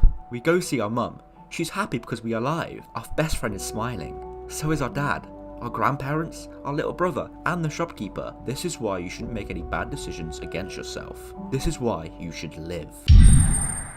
The next game is called Need More Heat, and is part of a collective of games that are at the forefront, seem fun, stupid, and just crazy. However, as they have multiple endings, a couple of them are actually pretty dark. The first ending you get by completing the game as normal, following all the objectives. The main character wakes up and starts to skedaddle around the house. He doesn't want to go to school, so he goes to his dad to fake an illness. The dad whips out a thermometer and deems us fit and well, so denies our request. So our plan now is simple. We need to raise the temperature in the house to raise our temperature to make it seem like we are sick. We start to turn on the lights in the house, drink hot chocolate, and take a bath. Also in this bathroom, you could do something that was just too extreme that I sat for 5 minutes questioning my life decisions. Take a look.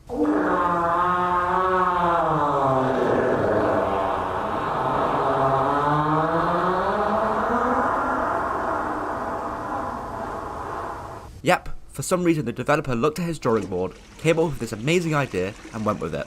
My life is ruined. Anyway, our dad still thinks we are well enough for school, even though our temperature is above 38 degrees Celsius, meaning we technically have a fever. So we put on more clothes, start closing windows, and even burn our homework. However, this is still not enough, so we go to the extremes. We commit arson, burning the forest around us. We then call a dragon to burn down our house.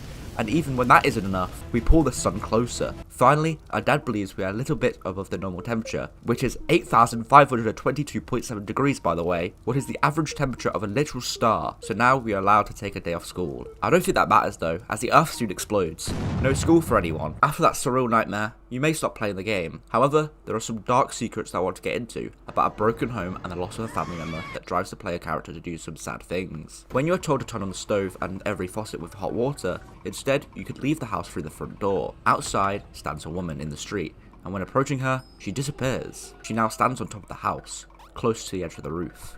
There's a pipe that we can use to slowly climb up to find out who this person is, but again, she disappears, and in her place, a gold block spawns that we can interact with. Mother, I shall join you. That woman was the ghost of our mum, and it seems like we are about to— Wait, no!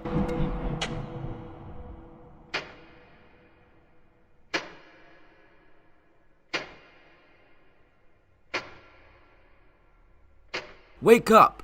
Please, wake up! My child! Everything is grey, and it is soon discovered that we have gone back in time as our dad still now has hair. It's a Saturday, so we don't need to go to school. We go to the kitchen and see both of our parents. Our mum is here, alive. We tell them both we are ready to go play outside, and then go back to our room to turn off our lights, a contrast to what we normally do, and then put on some casual clothing.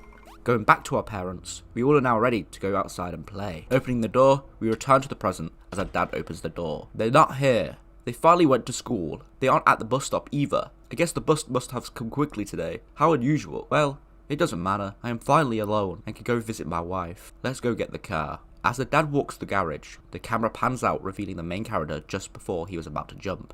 Huh? Oh my god! My child! Get down now! The dad screams after nothing as he still jumps, and time slows once again. As he falls, he switches to a ball that falls and bounces as we go back to the past. That transition was a very clever way to switch to what we are doing now, and that is to start to play with our parents. A fun little mini game of keeping the ball in the air and having to do it 10 times. Wow, look at this nice family fun time. I'm sure nothing bad happens. Yay, we managed to keep it up 10 times. Oh look, the ball is about to go in the road. It's okay though, our mum is going to get it. Oh dear, she fell over. But that's okay, she has plenty of time to get back up. Wait, what is that sound?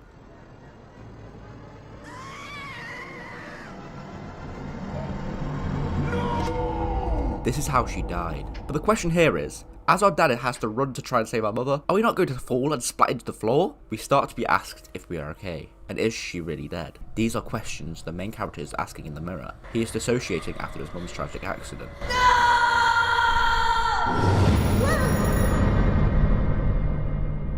Our dad calls the house to deliver us some terrible news. She is dead. Our mother is never coming home again.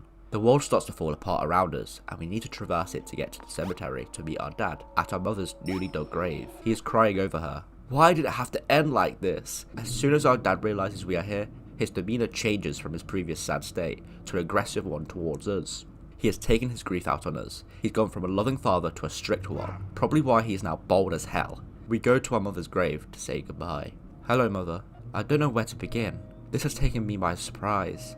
I always felt like we would be a happy family, that we would talk, that we would laugh, that we would play, forever. I used to think I could stand on my 2 feet, you know? But now it feels like the ground has been ripped out from right underneath me. The only place that feels solid is right here with you. How am I supposed to keep going?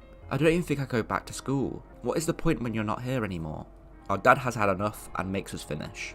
The platform from beneath our character disappears and we fall to our death. Our dad now has to cry over our mother's and our own grave. His strict demeanor made us feel like we are alone, so we took our own life to see our mother once again. Going back home, our dad almost takes his own life with a fork, but doesn't go through with it. I just want them back, and this won't do it. Deep down, I feel like they forgive me. Despite everything, they still love me.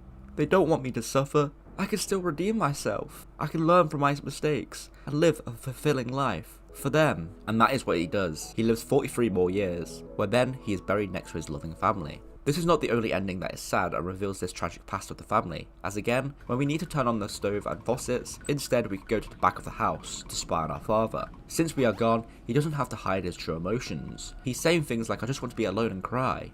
If we focus on him through the window, he starts to talk. My child finally left for school. What was wrong with them today? They kept insisting they had to stay at home, but I really just need to spend some time alone. I cannot let them see me like this. As our father wants to spend time alone and we don't want to make him angrier, we decide to visit our mother. We grab one of her favourite flowers and head to the forest. Walking through and it feels so peaceful. There is calm music and then it starts to thunder and rain. Getting to the cemetery, we find our mother's grave. Hello Mother, I have brought you a beautiful flower. It's a red flower, your favourite colour. Here, take it.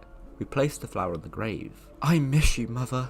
Our dad then appears. He's angry because we are not in school. Father, I am not handling the grief very well. I miss Mother too much. Going to school in this state is simply unproductive. I wanted to stay at home today, but then I overheard you talking. You seem to require some time for yourself. Since Mother's demise a week ago, you've become more strict.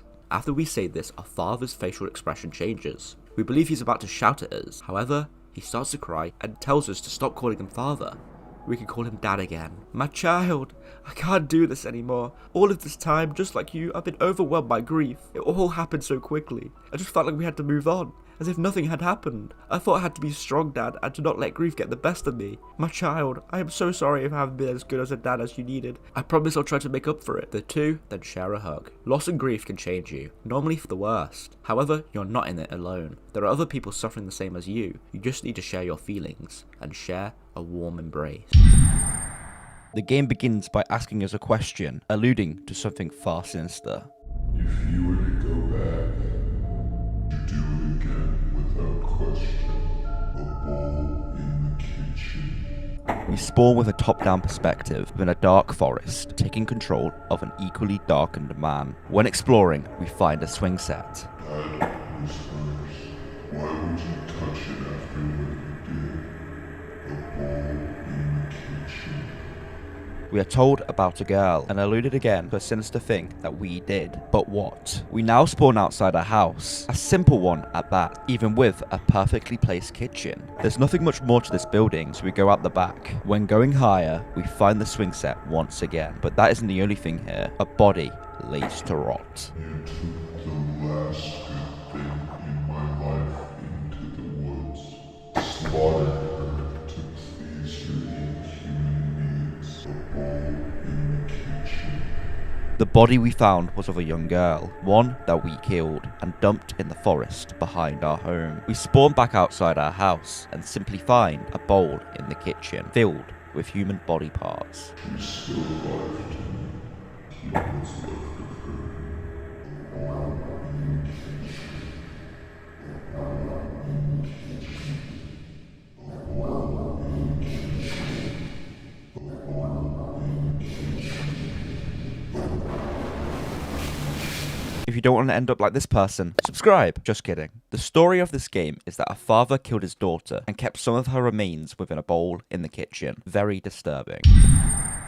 The next game is Beyond the Shelf. Your home feels familiar again. The same routine. Breakfast, chores, quiet. But something is off. Subtle wrongness just beneath the surface. Your memory, it wanes. We start in our bedroom, waking up on the first day. We live by a routine. We go to the fridge to get a bowl of cereal and eat it like the good Minecraftian that we are. We then clean the mess that covers our floors.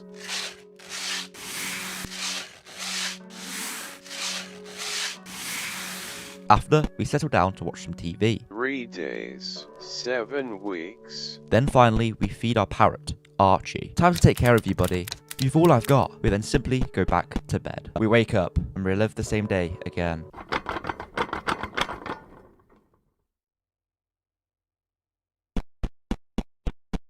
I don't like going outside. We eat, we clean, we watch the TV, and then we feed Archie. Archie deserves better than this. We then go back to bed. The third day goes a little differently. Going outside is too much for me right now. What do you mean by that? We eat, we clean, we watch TV. That bookshelf, so close to my room. When checking out the bookshelf, a letter comes through the bottom of our front door. It's addressed to John Morgan and is a patient record depicting different brain scans due to head trauma. However, the protagonist doesn't recognize the charges and has no recollection of any of it. We then feed Archie the last of the food. We then go back to bed. Waking up the next day, we find a chain underneath our bedside table. Strange. Again, lovely Minecraft food. Everything has to be spotless.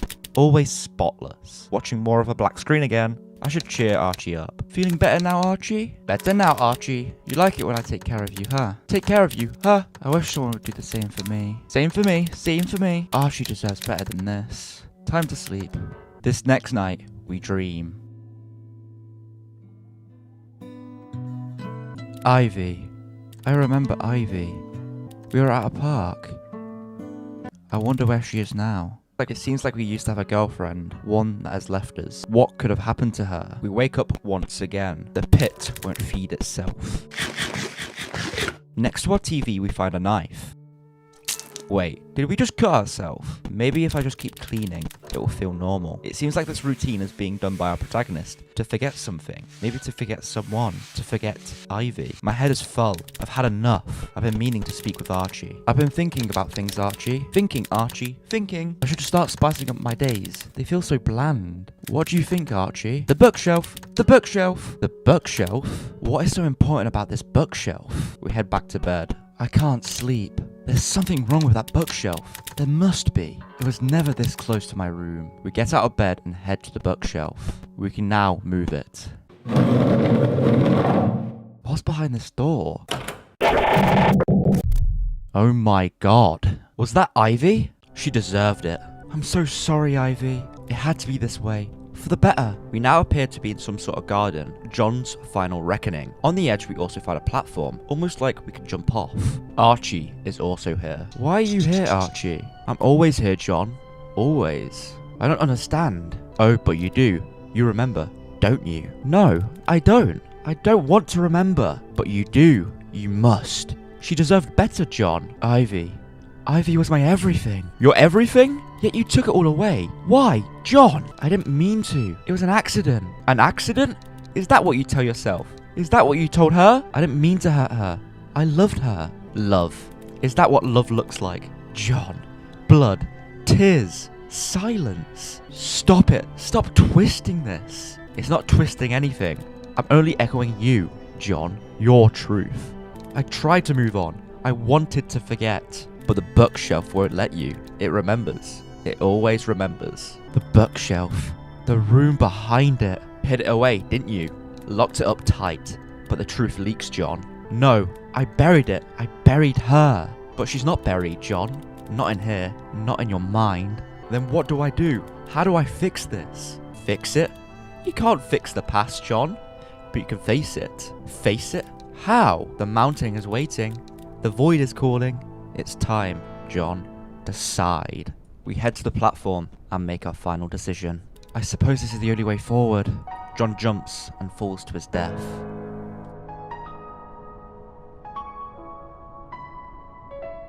Wait, you thought that was the end? No, it gets far more disturbing than this. Remember the chain we found on day 4 and the knife we found on day 5? Well, there's also a clock that we can find on day 3. and when clicking on it, it shatters. Now the final night is completely different. I can't sleep. I know what I did. I'm trying to forget, but I cannot. We now wake up and we can see a light in the distance. When approaching, we can see that it's a phone. 911, what's your emergency? Hello? Is anybody there? I just wanted to fix her. Sir, can you tell me what happened? Are you hurt? She broke something. Something I can't fix anymore. Did someone hurt you? Sir? Yes. She broke me. If she just understood. If she just listened. But she wouldn't. She blamed me. Sir, I need you to stay on the line. Where are you right now? Home. Are you alone? She's still here. She won't leave me. Sir, can you tell me exactly what happened? Exactly what happened? Well. I can tell you everything. I tried to make things right. I really did. We now find ourselves in some sort of red world, crawling on the floor. When exploring, we stumble upon a hospital room, but for some reason, we can't get through for now. We then start to move around irrationally, till finally, I already told them everything. You're coming with us. John has been imprisoned for killing Ivy. Archie is also here, imprisoned in the cell with us. You hesitated. I thought you'd run, that you'd at least try, but you just stood there. Now, there's nothing left. Just walls. Just time. I guess we rot in this prison forever. This second ending saw John being imprisoned for his crime, but there is one more, the most disturbing one of them all. If we manage to cross the barrier, we find ourselves in a hospital room with Ivy's disembodied corpse lying on the table. This is like a scene from Dexter. I'll fix her. We pick up a needle and one of Ivy's removed limbs and start to put her back together, one needle at a time.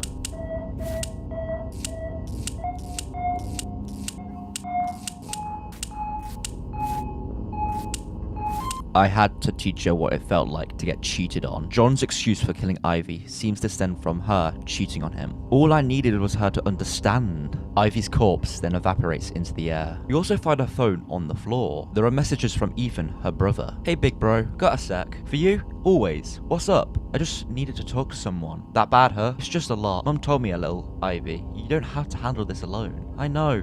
I just don't know how to say it. Say what? I got some news. Good news, I think, but I don't know if everyone will see it that way. Oh, yeah. And is she okay? She's fighting, just like me. Does he know? No. Are you going to tell him? I don't know how. Ivy, you need to. You can't hide this forever. I know. I just don't know if I can trust him anymore. What do you mean? He's been acting strange, angry, controlling. Has he hurt you? No, but I feel like I have to be careful. Like I'm walking on glass. Ivy, that's not normal. I know. I'm here if you need me. We then could open the chats from Ivy's mum. Hey sweetheart, how are you feeling today? I don't know. Just tired, I guess. You've been saying that a lot lately. Because it's true. Ivy, you have to tell him. I know, what if he gets angry? Angry?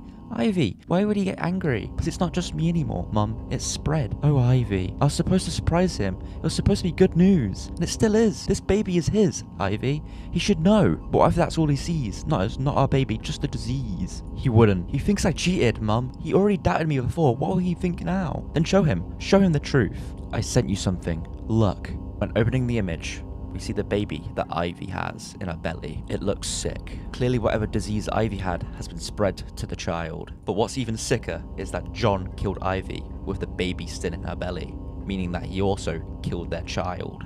We now walk into a bright white corridor with eyes surrounding us, judging John. There's a feather on the table. So you keep moving forward, but have you noticed the gaps? The spaces between your thoughts? The silence where something should be? You search for answers, but do you know what you're asking? The weight of your choices does not matter. You already made them. Do you know why you're here? No, of course not. But something inside you does. It always has. You are not the first to stand here. You're not the first to forget. Yet, all who tread this path are alike, shadows fleeing from the shape they once were. You seek the truth, and you are far, far away. Can you hear it? The thing that matches, the thing that knows. Redemption? A word spoken by those who remember, but you do not remember. Not yet. This game is one of the most disturbing Roblox games I have ever played. It shows John kill his girlfriend Ivy out of rage for finding out that she cheated on him and that the child that was in her belly was not his, but that of the person she potentially cheated on him with. The whole scene that showed you putting Ivy back together is one of the most disturbing things I've ever seen on Roblox. Now, let's look at KYRU'S Island. KYRU'S Island is one of the coolest NPC games on the entirety of Roblox. Explore, get new endings, and more. Have fun hanging out with our intelligent, talking NPCs. You now might be asking, how is this disturbing in the slightest? Well, you're about to see. We start in this happy-go-lucky town, meeting the fellow NPCs such as Hello Neighbor. We then enter a shop and meet this very disfigured man. I think he's meant to represent a British guy, because he says, "What's good, G?" Like, what the hell? Yo, what's good? Welcome to Patrick's. What happened to Patrick? We went missing a while ago. What happened? Nobody knows. Seems like people are going missing around here. At the back right corner, we also found a crop field with a very protective farmer. But if we manage to get past him, we can find this bridge that if dropping down, we fall into a darkened world.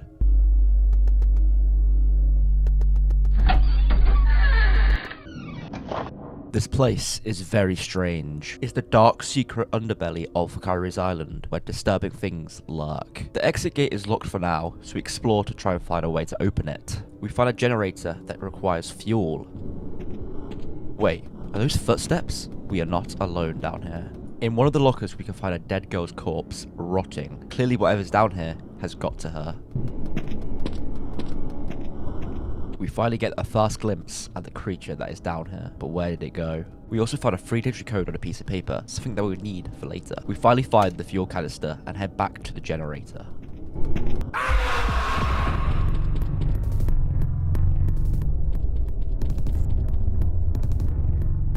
Oh my god, that was terrifying.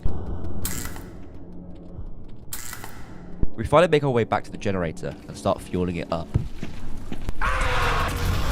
Well, that was awkward. Fueling up the generator takes some time, and what makes it worse is that you can hear the creature's footsteps constantly in the background. After we finish, we pull a lever. With the 3-digit code we found earlier, we enter it into a computer that we can find.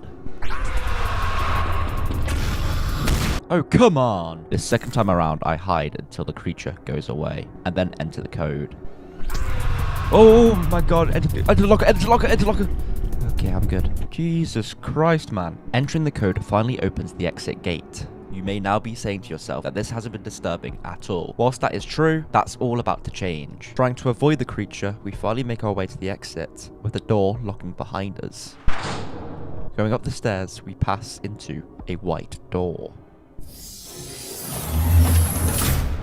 We now seem to wake up in a test tube. I'm still in your mind. Do you know that? You can't make all those terrible memories go away. Everything you saw was all just a game. Pure fiction. Nobody will believe you. Unfortunately, I can't kill you here, but trust me, if I had the chance to, I already would have done so. Everything we just experienced up until this point was all pure fiction. Absolute lies. A game. We are actually a patient in a lab being experimented on. Hey Evan, how's it going? Did the playtesting go well? You look pretty shaken up. What happened? Did something go wrong? Do you want to talk? We can discuss whatever's stressing you out. Evan? What was inside of that game? Well, let's just discuss this tomorrow, okay? You should go rest. You did a lot of good work today. I can assure you there's nothing to worry about. Good night, Evan. Rest well tonight. The person we were playing as is called Evan, and it seems that game traumatized him to the fact that he can't even speak to the doctors. I'm not surprised though. We eventually make it to his room, and it definitely seems like some sort of testing chamber. We could also see toys around. We are a child. The place that we are in is some sort of underground child experimentation zone, and we are not here from our own free will. We are now given two options. We can either escape, or we can just give up. Option 1, you realise that you have to think fast. Sitting here will not help. You have to escape this place, but beware that in the future, they'll find you at one point. You have to choose your own freedom. Let's first pick this one. If I want to escape, I need to think fast. The vent is a possibility, but I need to find something in this room that could get me up there. Maybe one of the toys could help me out.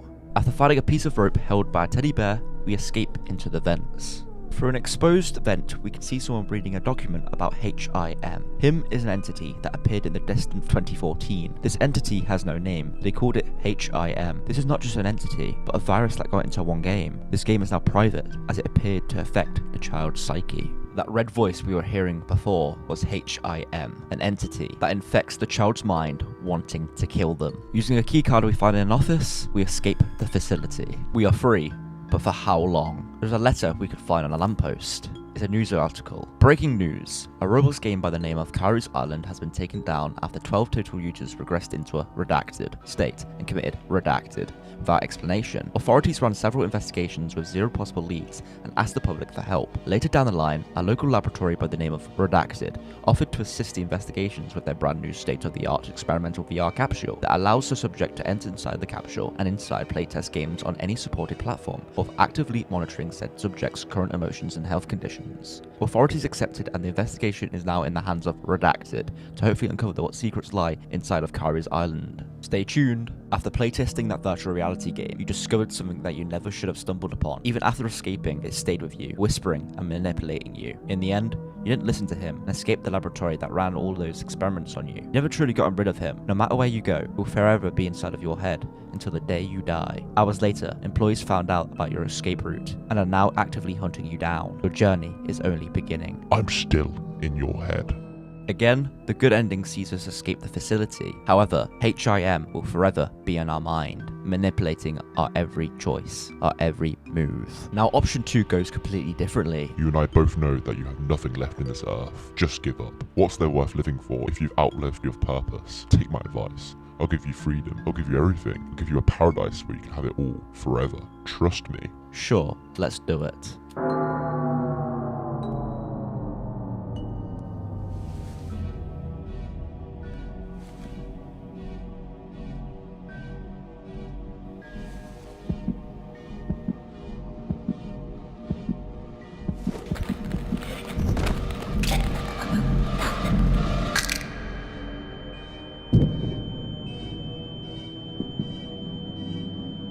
I'm glad you made the right choice. The bad ending shows Evan killing himself, with the entity appearing right before him as he dies. Definitely very disturbing.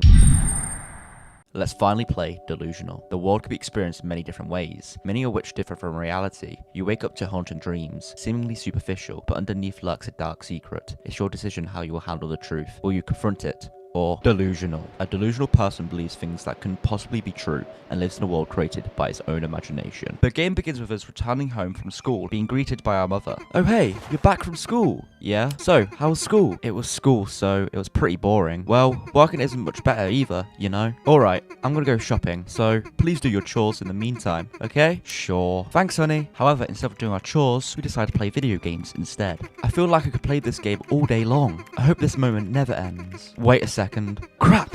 I forgot the chores! Since we forgot to do our chores, we rushed to complete them. Putting our clothes away, collecting the trash, and doing the dishes. Okay, I managed to do the chores just in time. Who is that?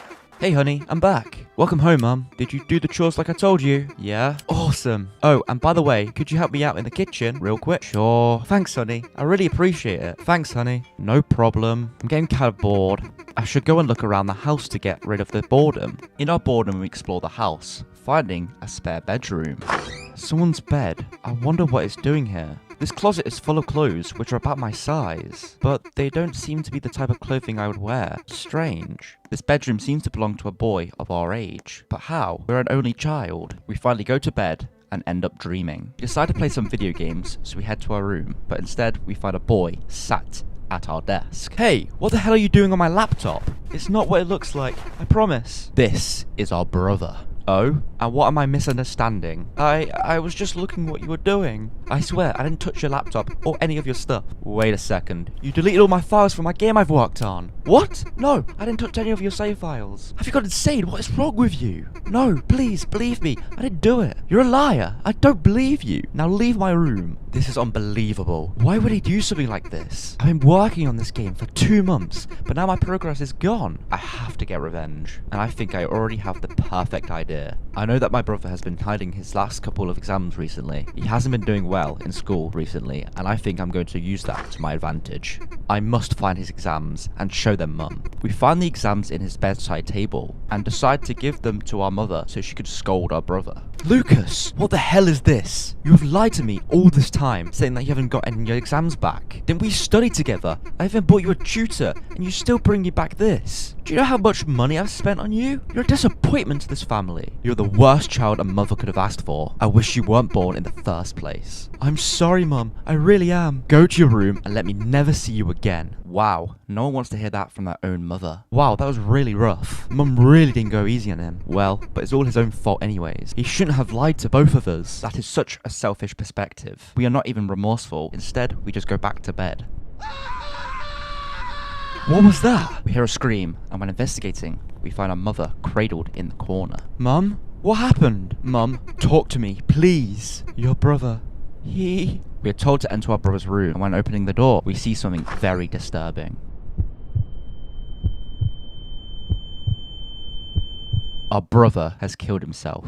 Oh god! It was just a dream. It was just a dream. Who was that person? Our protagonist has no memory of having a brother and believes this was all a dream. Good morning, honey. Good morning, Mum. Have you slept well? Now this decision here is what differentiates between the two endings. Let's first tell her that we had a nightmare. A nightmare? Do you mind giving me some more information? I was at home and I wanted to make progress on my video game. Once I edited my room, there was someone else on my laptop. He deleted my game files and I wanted to get revenge for that. I snitched on him about his bad grades. You scolded him because of that, and after that he took his own life. It was a horrible sight. What bothers me the most is who that person was. What do you mean? The person in my dream, I don't know him. He behaved as he was living his whole life in this house. Do you happen to hear his name in your dream? I think I called him my brother. Your brother? Yeah, I know it sounds strange. I don't have a brother though, have I? Not that I know, no. After another day, we head back to bed and dream once again. Honey, forget everything you saw. It was all because of me. You have nothing to do with it. It was all my fault. If I hadn't been so mean to my brother,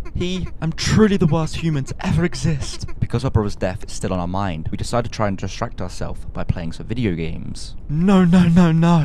This can't be true. Why? Why are my game files still here? My brother did delete them. I just forgot to put them back on my computer from my USB stick. Oh god, now your brother's dead for your own mistake. I want to see Mum. We search for a mother and enter the bathroom.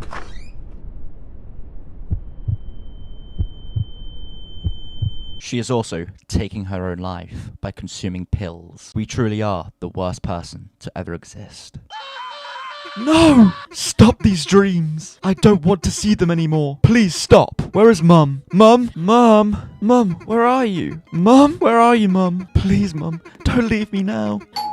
Who is that? Is that Mum? Grandma? Grandpa, what are you doing here? We are here to pick you up. Pick me up? Why? I don't know anything about this. Your mum and brother died. You've been living by yourself for a week now. What? What do you mean? Where's Mum? It's not easy to talk about this, but your mother took her own life. She couldn't bear to continue living after what she has done to your brother. She felt so guilty after your brother took his own life. She wasn't able to continue living like this. But I was living with Mum to this day. I saw her. I know. Your therapist told me about your situation. It's your mental trauma. It caused you to hallucinate. You imagined your mother was still alive, and you completely erased your brother from your mind. This can't be true. We're so sorry. No kid at your age should have went through what you've went through. We'll take you to our home, and we'll be your new foster parents from now on. I promise we'll take care of you. The game ends with us saddened by a sink, with a knife in our hands. We are not shown the protagonist use it, but we can assume that he may have taken his own life as well. Now let's return to that previous decision and tell our mother that we slept well, staying delusional. That's good to hear. Let's have some breakfast together, alright? Okay. The game then carries on as normal, up until when our grandparents show up. This is when everything takes a turn for the worst. No, you're lying. We're so sorry. You don't deserve all of these bad things. I promise we'll take care of you. We'll get through this together.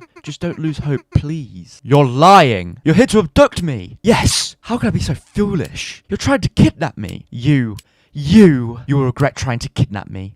Hey, what are you doing? Put the knife down, okay? You will regret everything. Hey, stop! In our delusional state, we kill both our grandma and our grandpa, and then go back to sleep. Judgment Day. You wake up in your house to find out Judgment Day is near. Your house is an absolute mess, so you must tidy up your house before God arrives. Day 1 begins by telling us that God is coming in 4 days. This addresses the psychological horror of the game straight away, the fear of the unknown, and the impending doom that is this so-called God. We don't know what God is. All we know is that he is coming, and that there is nothing we can do about it. Our first objective is to clean the walls of the house. However, we probably should find some supplies before cleaning. The TV turns on and tells us that the first trumpet has blown because a third of the trees have burned. How has this happened? We collect them up from the bathroom and then start to clean the walls. Very clean. Looks nice and shiny. As good as new. After cleaning the last wall, we go to sleep, getting a day closer to meeting God. Day 2. God is coming in 3 days. Our objective for today is to feed. Prepare a meal and leave it on the table. You what now? Who are we preparing a meal for? The TV now tells us that the confirmed day of judgment begins in 3 days and the third of sea has turned to blood, killing the sea life. We head to the kitchen and take a carrot out of the fridge. We start chopping away and prompted to look back. Don't look back, don't look back, don't look back, don't look back, don't look back, look back, don't look back, look back. What was that? We place the meal on the table and then go back to bed. Day 3. God is coming in 2 days. Our objective today is to fix. Adjust the radio dials to get the correct frequency. The TV also tells us that the confirmed day of judgment begins in 2 days and the third of the sun and moon has stopped shining. We grab some batteries and then start turning the radio dials to get the correct frequency. Now we can hear you too. Wait, what? We head back to bed. Day 4. God is coming in 1 day. Our final objective before judgment day is to board all the windows and doors in the house. So by collecting the panels, we start boarding up our windows and then our doors. The TV also tells us that a third of mankind has been killed. After boarding up all the doors and windows, we go back to bed. Day 5. God is near. We wake up to immediately see that all our paintings have turned to 2 creepy eyes. Objective is null and God is coming in 45 seconds. We now have to wait in panic until God arrives. With God is coming being shouted in our ears, progressively getting louder and louder. As the countdown finishes, we are told that God is here.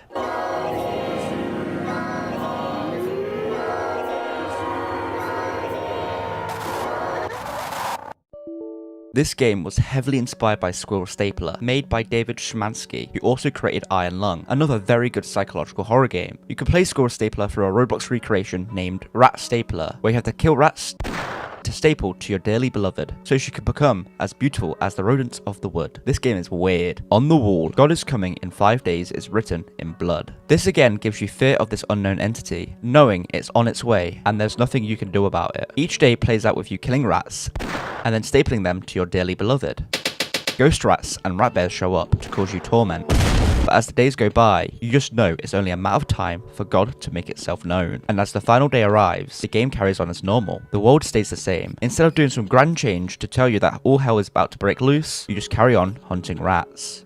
This is until you kill the last one. The final countdown starts to play as the creepy God is coming music plays in the background. There is nothing you can do now, only to wait for God.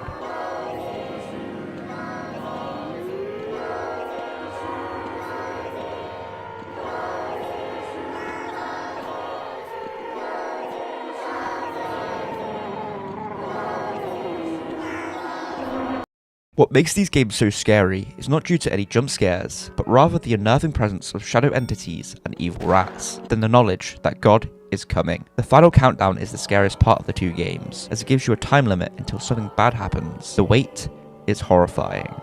There are more endings to Judgment Day, like on day 3, when after you fix the radio, instead of going straight to bed, you go to computer and gamble. You go to computer and buy a mystery box. It is delivered to your front door the next day, but for some reason, it is censored. You place the items you get from the box on your paintings and even your TV. The final day carries on the same, with God is Coming playing in the background, but instead of the game crashing, the power of the Lord compels you! The power of the Lord compels you! The power of the Lord compels you! The power of the... You may have killed me, but I remain.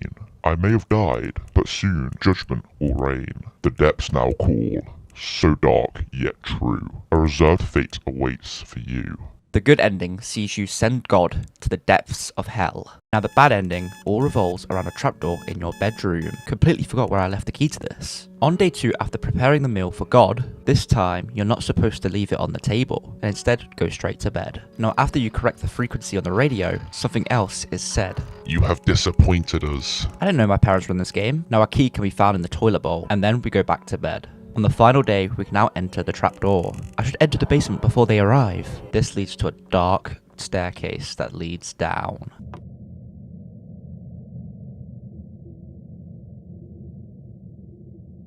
Why are you hiding?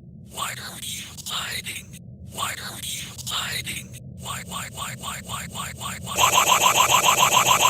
Do not be afraid, for your Savior is here. He is near. Why do you resist? The body is temporary. The purpose is eternal.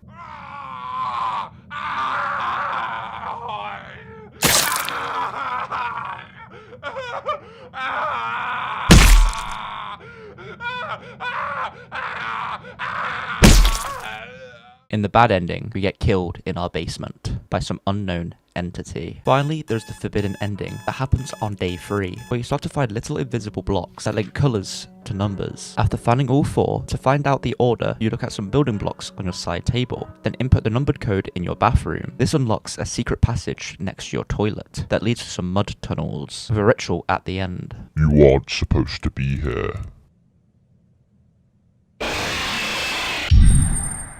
Cute Girl 555 is a psychological horror game about the worst fear, women.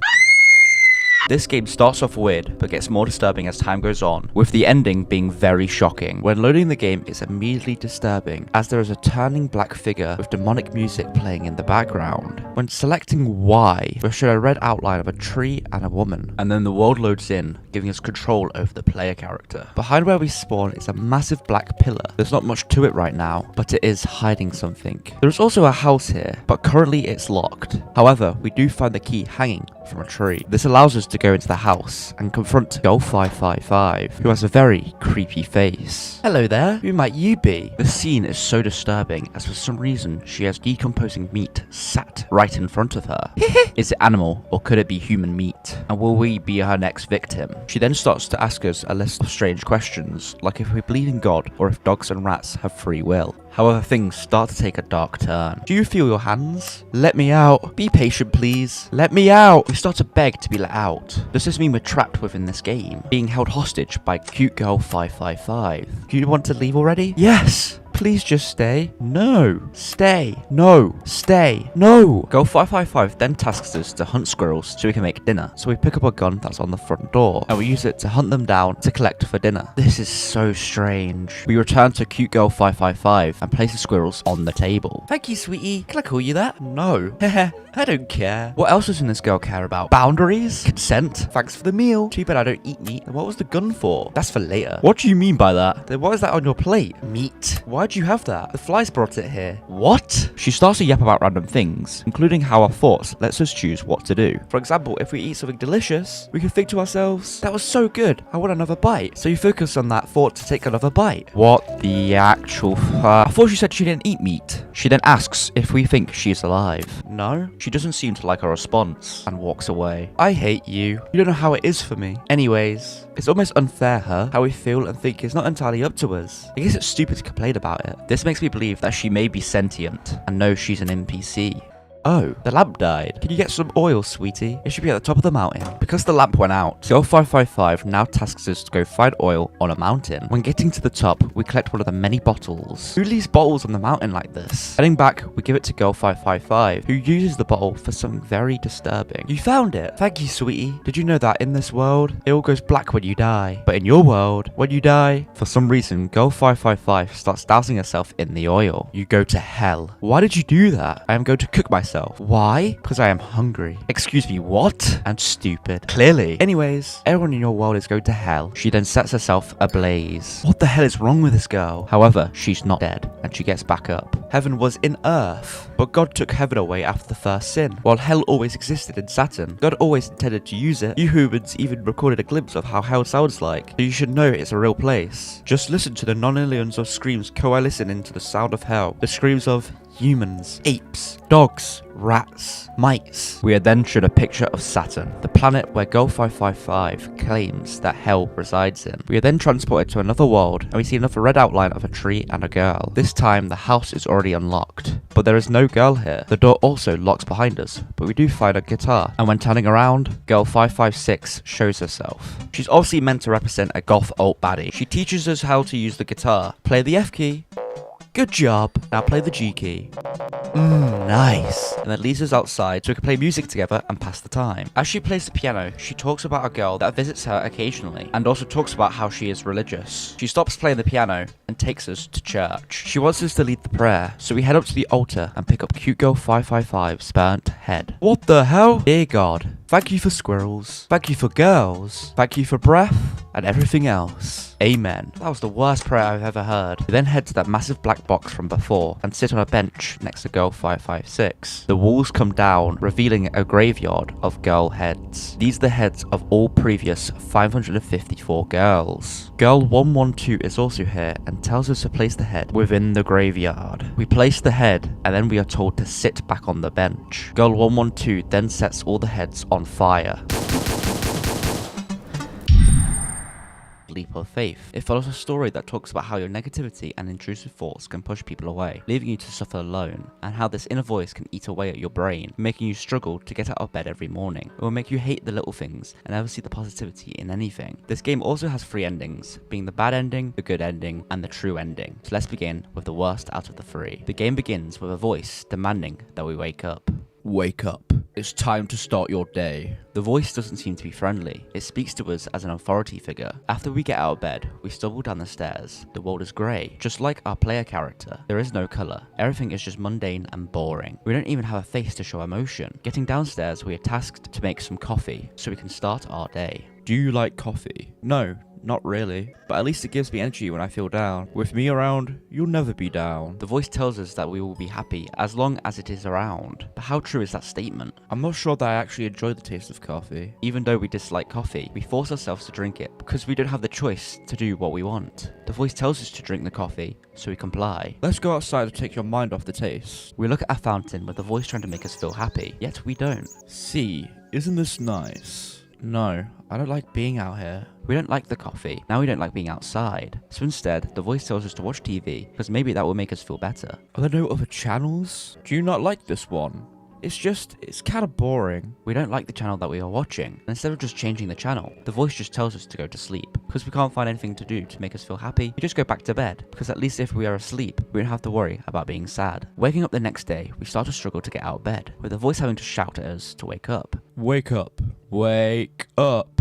Our negative thoughts are making it harder for us to get up in the morning. Going downstairs to drink our coffee, we start to talk about how we are forced to drink it, with no choice in the matter. I hate drinking coffee every morning. I feel obligated to drink it. Even having a mental breakdown as the voice tells us what to do. It seems like this voice is definitely controlling our behavior. But why? Why are we forcing ourselves to do things that we don't want to do? Going outside, we have another panic attack as the voice forces us to sound happy. We seem to be forcing ourselves to be happy against our own best judgment, instead of trying to figure out why we are sad and fix it. Sitting down to try and watch TV, we try and talk about how recently we have not been feeling good mentally. But this voice again forces us to act happy, calling us ungrateful. It is preventing us from discussing what is potentially making us feel sad. Instead, it makes us ignore it and bury it deep within our mind as a coping mechanism. However, this is not the right thing to do. You should never suppress your negative thoughts and instead talk about what is making you feel upset. We then head back to bed. Again, we struggle to get up in the morning, with a voice demanding we get up now. Wake up. Wake up. Get up now. It doesn't have our best interests at heart, and it's just forcing us to redo the same boring routine every day. It's time to start your day. No, I don't want to. It's time to start your day. I said I don't want. It's time to start my day. When trying to argue against the voice, it resets our mind, breaking reality to make us happy and act as it wants. When trying to stop ourselves from drinking coffee, do you like coffee? No, I don't. I love coffee. Again, reality breaks and the voice forces us to respond happily, saying we do love coffee even though deep down we don't. This voice has full control over us now, meaning we have no choice over our own body. Then there is a knock at the door, and the voice shouts at us to open it, even though we say we don't want to. The knocking is fast and loud, and as we get closer to the door, our screen starts to blur, and our mind starts to break down again. We open the door to see our friend. They ask if we are okay, and that is when we start to break down once again. Whenever you're asked if you're okay when you know you're not, you tend to start crying, as you have been suppressing so many negative emotions to the point that as soon as you're asked if you're okay, they come rushing out, overwhelming you. However, in this case, the voice prevents us from telling our friend that we need help, and instead makes us say that we are fine, and slam the door in his face. This is not the correct thing to do in this scenario. If you're truly sad, you need someone to talk to. Don't let your intrusive thoughts win. Why? Why did you make me do that? I didn't do anything. That was all you're doing. You're a horrible friend. The inner voice then tells us that we chose to do that, and that we are a horrible human being for treating our friend that way. Also, instead of watching TV or going outside, the voice just forces us to go back to bed. However, we struggle to fall asleep. I can't sleep. I can't do this anymore. I can't live like this anymore. We can't live like this anymore, and our negative thoughts have become too much for us to handle. I have to end the pain. We are in the darkness, slowly walking down the stairs and heading outside. Instead of going to the fountain, we head to the ledge to end our pain. we jump to our death because of how overwhelming our negativity has become. Hello? Are you there? I'm sorry. I was just trying to help you. I was just trying to push you in the right direction. I didn't know that I'd hurt you. I didn't understand the weight of my actions. After all, I'm just your inner voice. If I'm simply a reflection of your inner thoughts, then why did my words end up hurting you so deeply? I don't understand. I just don't understand. This was the bad ending, showing how our negativity can cause us to spiral, struggling to get up in the morning, forcing us to say that we are fine, even if we are not, pushing our friends away, and due to how overwhelming it can become, ending our own life. This is a great representation of what not to do if you're stressed or upset. And instead of this, talk to the people around you. Don't push them away. Seek help from others. And don't wallow in your own sadness. Now let's look at the good ending and what to do to make yourself feel better whenever you feel sad. We progress each day as we did before, but do one thing differently each day. Within our bathroom, we find a bottle of pills that were given to us by our doctor, so we decide to take them. As you may have guessed, these are antidepressants, pills that we can use to get rid of the intrusive voice and hopefully become happy again. We then progress through the day, choosing to act a bit happier than normal in every dialogue choice. We then head back to bed. The next day, when going downstairs, we find our pills once again and take them. What are you doing? Nothing. Stop taking those. Our inner voice this time intervenes, getting angry at us and telling us to stop taking the pills. Please work. The same things happen again on this day, so let's skip forward and go to bed. After waking up, we find our pills in our bedroom and take them once again. Stop! You need me. Don't do this. This causes our dark voice to fade away. Is it finally gone? Are we going to be okay now? We do our daily tasks. However, this time, we don't force ourselves to enjoy certain things, but instead decide to find a new morning drink instead of coffee. Our friend knocks on our door once again, but this time, since we don't have a negative voice within our head, we tell him how recently we haven't been feeling okay. Hey, how are you? I haven't seen you in a while. Are you okay? I'm not doing so well. I'm sorry to hear that. I've been worried about you. I'll be fine. Okay, I care about you. This shows that if you just communicate with the people who care about you whenever you feel upset, then they can help. You don't need to hide away whenever you feel sad. You can talk to your family, friends, or just anyone who will listen. You can even be in the comment section below. Someone out there will listen and care. We watch TV and then head to bed. Waking up and there's no more voice in our head. The medication worked. It's so quiet. The voice in my head is finally gone. I can enjoy my day in peace now. It's gone. We are now finally at peace. However, not everything seems to be perfect. Even though we have been taking our medication, we are not fully happy. We are still not ourselves. I should be happy now. The voice is gone. I can live how I want. But things are still strange. The world has no color. I can't recognize my own face. Is this how life is meant to be? Sure, life is peaceful now that I'm taking medication. But am I really alive? When I see my reflection, I can't help but wonder, who really am I? Because we've suppressed our memories so much, we still don't know who we are. We've lost our identity, and we don't know why we were upset in the first place. What caused us to feel so sad? There's one more ending to this game, one that we can achieve by diving into our memories to understand what happened in our past that led us to forget who we truly are, and what made us so depressed in the first place. Now, each day when we take our pills, a weird noise can be heard.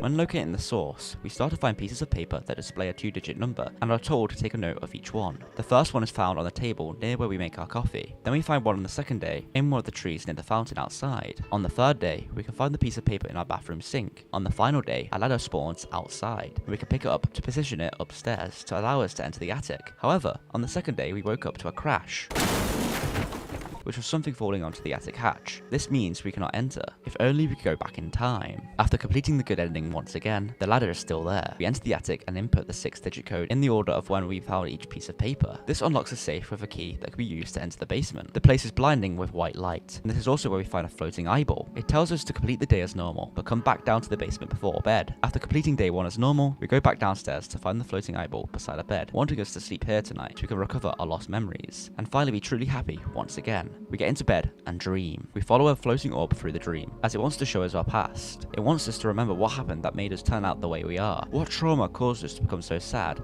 as we have forgotten it. Our mind has suppressed it to protect us, as it was too much for us to bear. However, this has also caused us to suppress our identity, as our pain and trauma help develop who we are today. Our bad moments in our life shape us. Our bad memories, even though they are upsetting, are as important as our good memories. The orb then shows us one of the moments in our lives that we have suppressed. It shows 2 of our friends at our home who are about to give us some bad news. Hello? You're here. Igor and I have been waiting for you forever. So, what's up? Need me for something? We need to talk. You should probably sit down. So, what do you need? Well, we can't be friends anymore. We start to break down because both Igor and Sebastian no longer want to be friends with us. This is because we are so negative and we are horrible to be around. But why? It's complicated. No, I want to know why. What did I do that was so wrong? Why are you abandoning me? Do you even care about me? Why are you doing this to me? Why are you hurting me this way? I hate you both. That is why we just can't handle your issues anymore. Our outbursts and depressive episodes are too much for them to handle. This is awful, as they are probably the last crutch we had to reality, a way for us to not be alone. But now they are gone, leaving us with our negative thoughts, and the intrusive voice can now start to develop. We start to plead for them to stay, as we are desperate to keep them as friends. I'm sorry. I'm really sorry. I'll be better. I can be better. You believe me, right? Please, you don't understand. It's not my fault. I don't mean to be like this. I'm struggling. I just need help. You have to understand.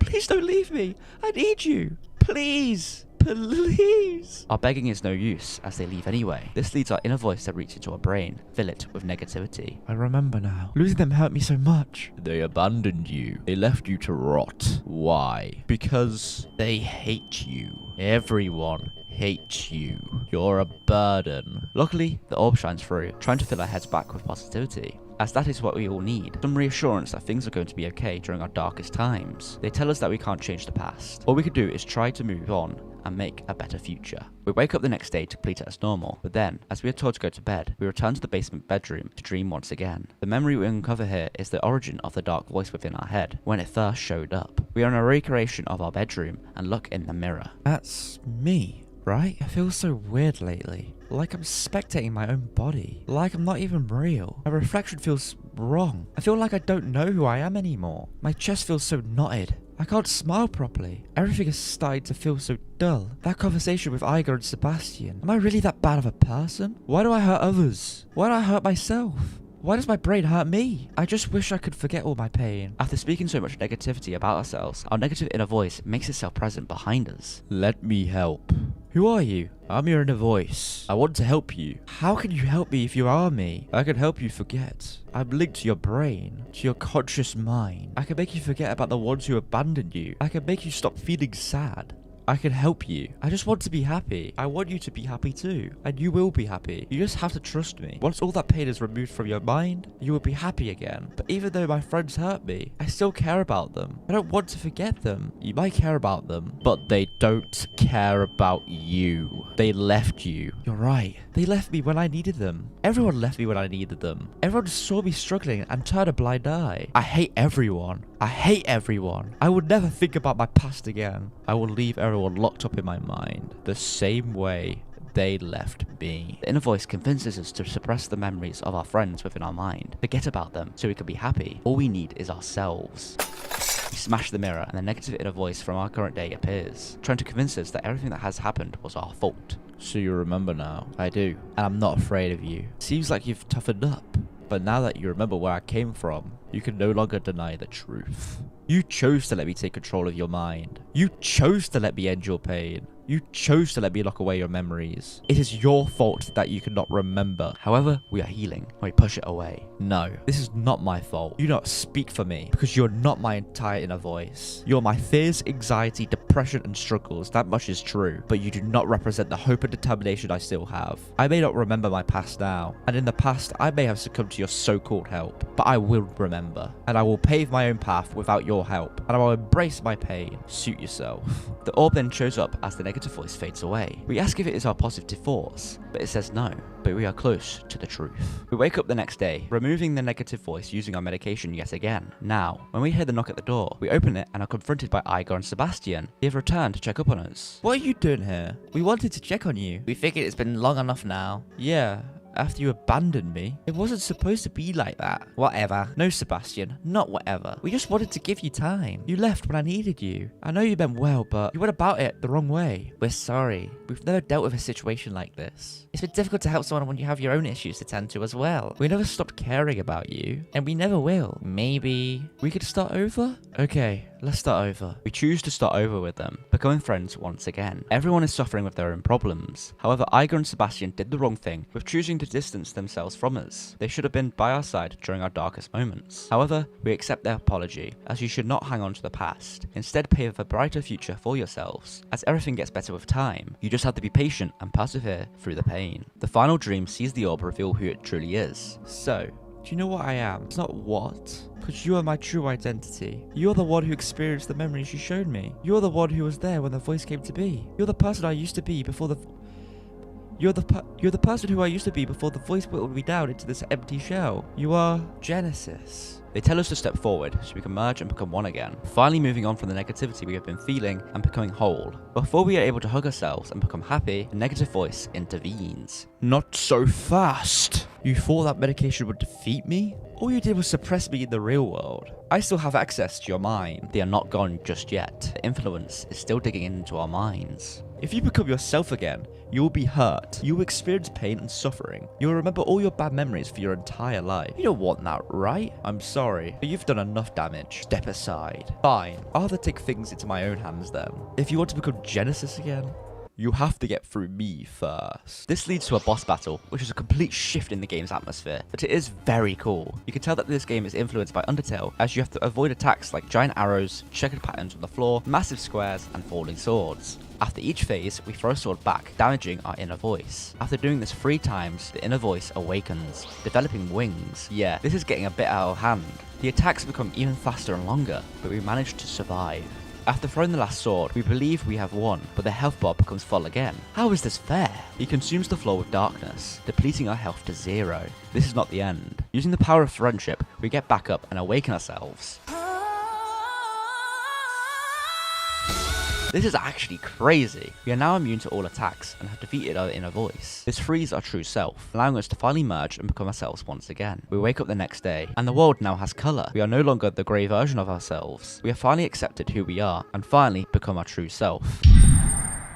The next game is DRAWNOUT, a psychological horror game that looks at both depression and self-harm. We start on day 1 in this happy-go-lucky world with joyful music playing in the background. We explore a house which displays our drawings on the walls. Apparently there's this new epic marker that is at the store, so we plan to steal it as we really want to draw with it. Leaving our house, we start to talk to the residents of the town who say very random things, like how one likes trains. There's also Gus, who's one of our closest friends in the town, and we learn that our name is Booker. He's glad to see we are better, and we lie to him that we're going to the store for the pen. Why would we lie about that? We could talk to more people, like a group who are being secretive and also seem to be talking about us behind our backs. We finally get to the store, but before we can enter the main room and grab the pen, we freeze in place and are taken to day 2. Something stopped us the day prior from going into the store, but what was it? However, we ignore whatever it was, as we really want to get this marker, and we will do anything in our power to get it. We talk to Gus once again, who asks if we are doing okay. We tell him yes, but he doesn't seem to believe us. There's also another guy we could talk to, who asks if we love ourselves. When saying yes, he then asks, why did we do it? That is such an odd thing to say. What did we do that could make this guy believe we don't love ourselves? We get to the store, but this time, instead of freezing, the game goes dark, with the storekeeper now smiling like an insane person. Booker is asked, "What are you doing?" We are then moved to a different world, and a sentence appears on our screen telling us that Booker has been told by others to stop drawing and give up on his dreams. Sometimes he wishes the pen would run out, but even empty, he still wants to find another way to keep drawing. We now wake up in the middle of the night, playing in first person. There is no more joyful music. Instead, there's an uncomfortable hum. The marker box can be seen on our table, and someone starts to talk to us. Hey, psst, that's a gift from me. It's your epic marker. However, this epic marker is very special, so make sure to keep it hidden from everyone else. Once you use it on yourself, it will never wash off. You can draw anything with it. However...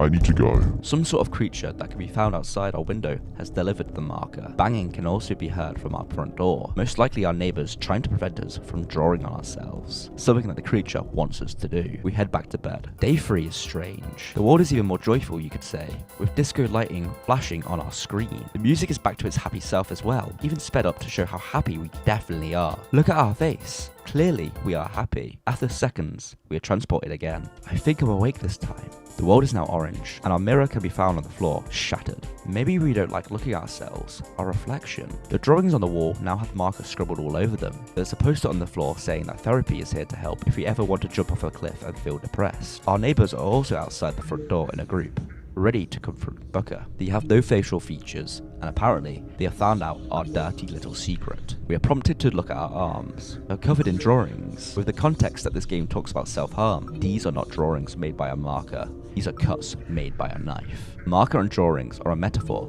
for self-harm. We are taken to a world named Lost, being a white, cloudy wasteland, and told to follow the path.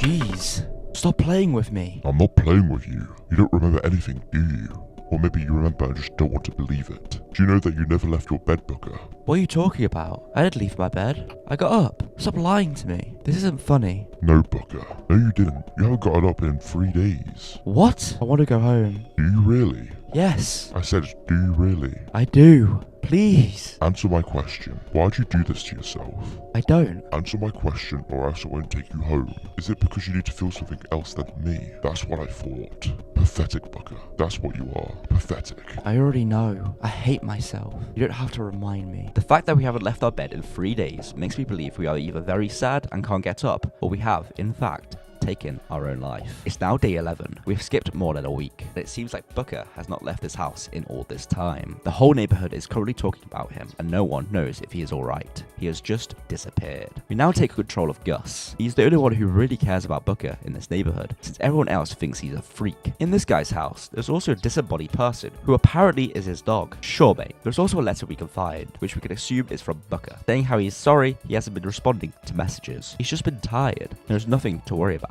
I'm not too sure about that. When walking around the town, there are a lot of missing posters designated to Booker. What has happened to him? We could talk to the builder as Gus, who is also worried about Booker. Getting to his house, and we can find more missing posters. Exploring the inside, Booker is nowhere to be seen.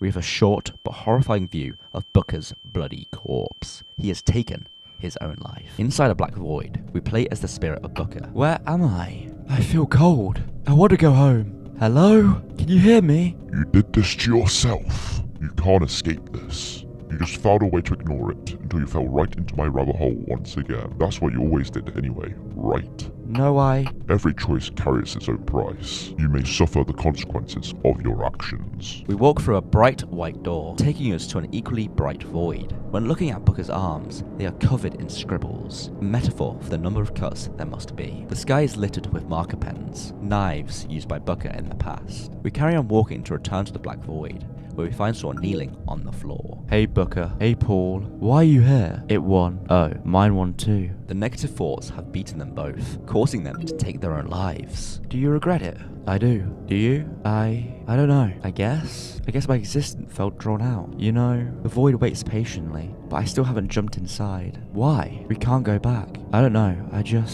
I feel like it shouldn't have ended like this. I feel like I need a second chance to live. Perhaps hope hides in the cracks. There should be another way, right? What? The cracks? They regret their choices. They wish they'd never taken their own life, as they could have had a second chance. We stop talking to the person now on the floor and decide to jump into the void below. This takes us to a horrifying perception of the neighborhood. Everything is grey, with menacing smiling faces in the sky. Our screen is distorted, with a grating sound terrorizing our ears. We stumble out the graveyard, being told that the flowers will lead us to our destination. Following them leads us to Booker's house, where we find our neighbors and the police crowded outside the front door. Gus is crying on the front doorstep, as he is the one who found Booker's body. Getting closer, and screams are heard, with the screen going red. We are kicked from the experience, with binary code being the reason message. It translates to "I'm still here," probably being a reference to the fact that even though Booker is dead, he's still there in spirit form, or maybe to the fact that the creature from earlier will always be here, now going to latch himself onto Gus, make him the same as Booker, since he has just experienced the traumatic event of his friend's passing.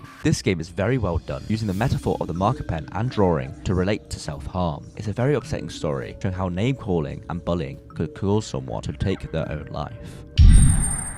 It is called The Assistant and is a psychological horror game that has come out recently, all about a serial killer who has been terrorizing a neighborhood. The game starts by introducing you to your personal assistant named Dan. After entering your name, or annoying Dan with fake names that include the word booty in them until he gets mad enough to kick you, you can then start exploring your local neighborhood. It's got the generic retro Roblox look with the classic house. After enjoying our free time, night falls, so we go to bed. We wake up to Dan telling us that each day we should check our mail to keep up to date with the news. The newspaper does tell us though that a family of 4 has fallen victim to a brutal killing. It was reported that they were killed overnight in a knife attack, and the killer fled the scene, leaving barely any evidence behind. After reading this article, Dan tells us to help him out by disposing a few boxes like we found in our living room, as he himself hasn't had a chance to do it. Weird, since he's just an AI, acting like he could get rid of them even though he currently doesn't have a physical body. Also, I wonder what could be in these boxes. Definitely wouldn't be chopped up body parts, would it? That would be insane, right? Boxes. We head back to bed. However, We can't sleep. Something is off.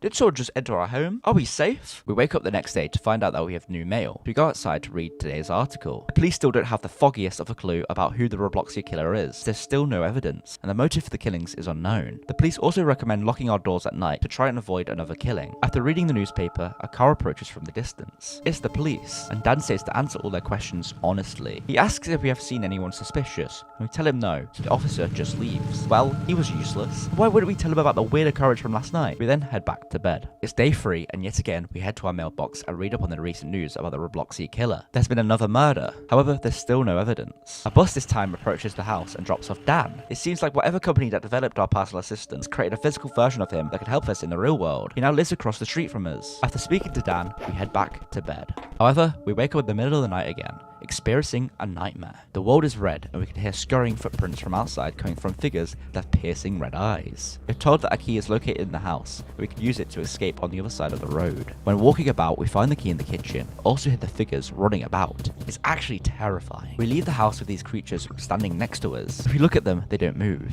but as soon as we look away, they chase after us, acting like the weeping angels from Doctor Who. Freaky as hell. Using the key, we leave the nightmare. Waking up the next day, we are greeted by Dan outside our room. He tells us to read the news for today, but when we get to the mailbox, there's nothing inside. Strange. We tell Dan about the missing newspaper, who then asks, are we scared of the killer? We tell him yes. As one of the previous nights, it seemed like someone broke in, and now after this nightmare, who knows what's going on? We decide to go into the basement to retrieve our phone. Now, for one, going to the basement is the worst decision you can make when there's a killer on the loose. And 2, why is your phone down there in the first place? Dan tells us the code for the door, and we start walking down. It's dark, and the game forces us into a first-person perspective. Entering one of the rooms, we retrieve the phone. Now, when leaving, blood can be seen leaking from the room across. We freak out, which is a valid response, and then rush upstairs to call the police. However, when entering the house, we are faced with a cutscene.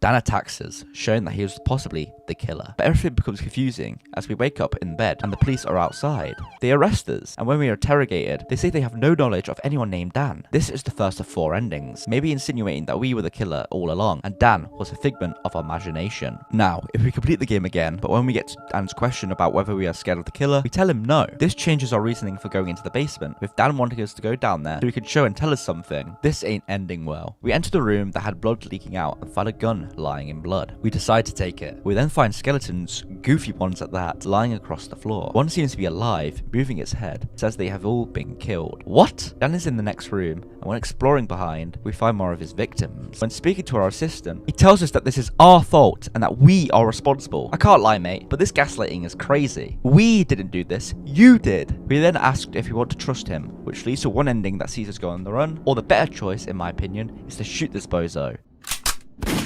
Who is this we, pal? I'm not French. The final official ending comes from if you talk to one of the neighbors. On a specific day, he asks if you want to make a deal to protect each other from the killer, and you choose yes. Now, when getting the phone and going to call the police, and after being attacked by Dan, neighbor shows up and rescues you. But Dan was never here, was he? Neighbor finds us unconscious and calls the police, but never sees Dan. When exiting the house, we're surrounded by the police. One of them is Dan, and he shoots us dead. Does this mean he is real? What is actually going on? Are we actually the killer? Or is Dan framing us for his murders? Well, before we move on to the next game, there's actually a secret tunnel we can find in the basement. Only if we tell Dan we are not scared of the killer. The far back right door leads us to this tunnel. When following, find Dan laying down. Ignoring him for now, we can find some notes left behind. One says something about what they are doing down here is wrong, but at least the people they are experimenting on are death row convicts. We then find a room that most likely belongs to Dan. He has been living under the town, in hiding. Dan Wilson is his government name, and he was sentenced to death on 12 counts of murder. It seems like whoever is experimenting on death row convicts kidnapped him. We also found the news article that was missing on the last day, and it says how the serial killer's DNA has been found. That's why Dan must have stolen it. When going to see Dan, who is lying on the floor, he's actually on a ritual circle. We could choose to either let him go and kick his spirit into the ground or rescue him. However, as he stands, The neighbor shoots him in the head. How does he know about the underground tunnels? Is he the one conducting the experiments? It's been ages since I've left my room. How long have I been laying here, just rotting? Honestly, I've started to lose track of time. The drinks, the isolation, it's all getting to my head. That and the thing that happened too. It's why I started recording everything. Can't risk forgetting it all. The game begins with you in your rundown apartment. There's litter everywhere, with chairs also being knocked down. Black bags and bottles cover your room, showing how neglectful you are of your hygiene. And you most likely drink your sorrows away with alcohol. The room makes us feel sick. Who would have thought? So you make your way to the bathroom to clean your face. The mirror is smashed, and there is also a knife in the sink, which is strange. You then hear a door open on its own and decide to enter. Oh right. Her. She deserved it. There is a body. You must have murdered her. Every stab was justified. Every. It's what she gets for trying to leave me. I didn't want to do this, but she made me. She wanted to leave me in the dirt. How dare she? After everything I've done for her. It's all her fault. All of it. I hate her. Hate. Leaving the body, you decide that it's best that you have a walk to the park and try to calm down. When entering the stairwell, you meet a drunk man sitting on one of the steps. He's crying as he has nothing left, drinking himself into misery. You leave him there and carry on walking. When going down the street, you hear a noise, ringing from a phone. You can find it on the pavement and pick it up. It's messages between you and someone named Jane. She wants to see you, but you ignore her and just say you are busy. Carrying on down the road, a phone starts to ring again, and picking it up, there are more messages between you and Jane. She asks if you want to get coffee, but apparently you're not feeling well today. Is that true, or are you just ignoring this poor woman? You finally make it to the park of Novigrad and can see an alcohol bottle on the floor. There's also another phone. Jane yet again is asking to meet up, this time at the park. It used to be your spot together. However, you just say that you're busy with stuff. What a lame excuse. There's also a picnic blanket you can walk up to. Seems like you used to eat with Jane at the park, but now you just ignore her. Picking up another phone, the messages become more assertive, with Jane asking why you are being so cold to her. Why are you ignoring her? Did she do something wrong? You just reply, asking her to stop being annoying and leave you alone. Why are you acting this way towards her? You decide to leave the park and just go home. You have had enough. However, as you walk down the street, a woman's dark figure can be seen in the distance. After she disappears, you decide to try and find her, going down an alleyway. You also find a poster put up by the police in search of a man named William, who is suspected of murdering his fiancée, Jane. It's the same man as the one we saw in our stairwell. He killed the woman that you have been texting. You then find Jane on the swings. You pick up the phone that is beside her. It's her messaging you repeatedly, asking why you hate her, and she addresses you as William. You killed Jane, and now you are going crazy. You enter another alleyway and find yourself bashing your head against the wall. This is all your fault. You ruined us. You ruined everything. You and your depression, your self-isolation, your constant need to be pitied, to be felt sorry for. Are you happy now? My fault? Mine? You haven't changed. You never will. Even after everything, you blame everyone but yourself. You're the one who picked up the knife. You're the one whose ego couldn't take her leaving. 2 lives are ruined, and you only think about who's to blame. We deserve this. We had this coming. Prepare for consequences. I'll make us pay. I'll burn it all down. You then enter a forest path within a park. There is a missing poster you can find for Jane. More images start to flash on our screen, painting a picture of the night of Jane's murder. You are drunk, annoyed, so you picked up a box cutter and murdered your fiancé. Please stop, I beg you. Get out of my head! Jane's missing posters start to spread across the forest, as a constant reminder of your guilt. You make your way to a bench and find yourself sitting next to Jane. Jane, can you hear me? I'm sorry. I'm sorry for everything. It's all my fault. All of it. I miss you so much, Jane. Ever since I've lost you, I've become a lifeless husk. I need you. I can't go on like this. I'm so guilty. I hate myself. I hate what I've done. Forgive me. Please. William, your guilt will not purify you. No, Jane. Please forgive me. Don't do this. I'm sorry. Please, Jane. Jane! No sleep of the innocent. Not for you. Did you forget? You had blood on your hands, on your lips, on your teeth. Smile for the cameras, William. Retribution bears its righteous teeth again. Yearn for punishment, for the just, for the sins tangle around your spine like a withered rose. Its thorns a constant reminder of your mistake. Embrace the retribution. Do not resist. Crucify me in your mind and worship me as your redeemer, the one destined to unshackle you from the weight of your guilt. You enter the other side, an alternate dystopian reality, a reference to Silent Hill. Everything is red and distorted now. Please stop this, Jane. I'm sorry. I need to get away from here. Back to my home. You decide to make your way back home. You gained a taste for blood when licking your own wounds. You cannot escape your sins. Jane's missing posters have become disturbing, showing her corpse reaching out to us. Look what you did to me, William. You know what you did. Do you regret it? Are you ashamed? You start to find box cutters on the floor, a reminder of the weapon you used to kill your fiancée. As you enter your apartment, bottles litter the floor. There's a reference to the fact that you are a drunkard murderer. Entering the apartment, you have a choice. You can keep yourself out of your own guilt. Do it. Everyone will be happy. You can report yourself to the police, or you can beg for forgiveness. However, whatever you decide to do will not take away the fact that you killed Jane.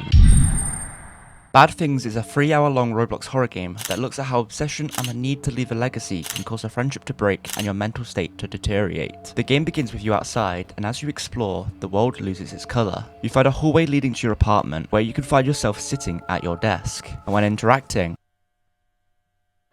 What was that about? This takes you to the next chapter, where you are sitting in front of your friend Andrew, discussing the game he is developing. Your name is Ivan, and you tell Andrew how his writing for the game is bad, and how you have actually been writing a script for it in your spare time. In your room, you can also find the axe you used at the beginning, hanging on your wall. When showing it to Andrew, he refuses your help. He just wants to work alone. You are not happy about his decision. Skipping to chapter 4, you find yourself within Andrew's home. He's cooking you both dinner, and you discuss the fact that Andrew may lose his home due to not making enough money from developing games. He then requests that you go outside to the garden and get some rosemary for the food. When getting to a waterfall, you don't only find the rosemary, but also the script you gave Andrew, which he threw away. This infuriates you, so you confront Andrew about it. He doesn't want your help, but you use his guilt in this situation to manipulate your way into being able to scriptwrite for Andrew's game, saying how he needs you to lean on to carry his burdens. The next chapter is short, but sees you at a farmhouse within a storm. After patching up the holes in the wall, you get into bed, but something watches you sleep.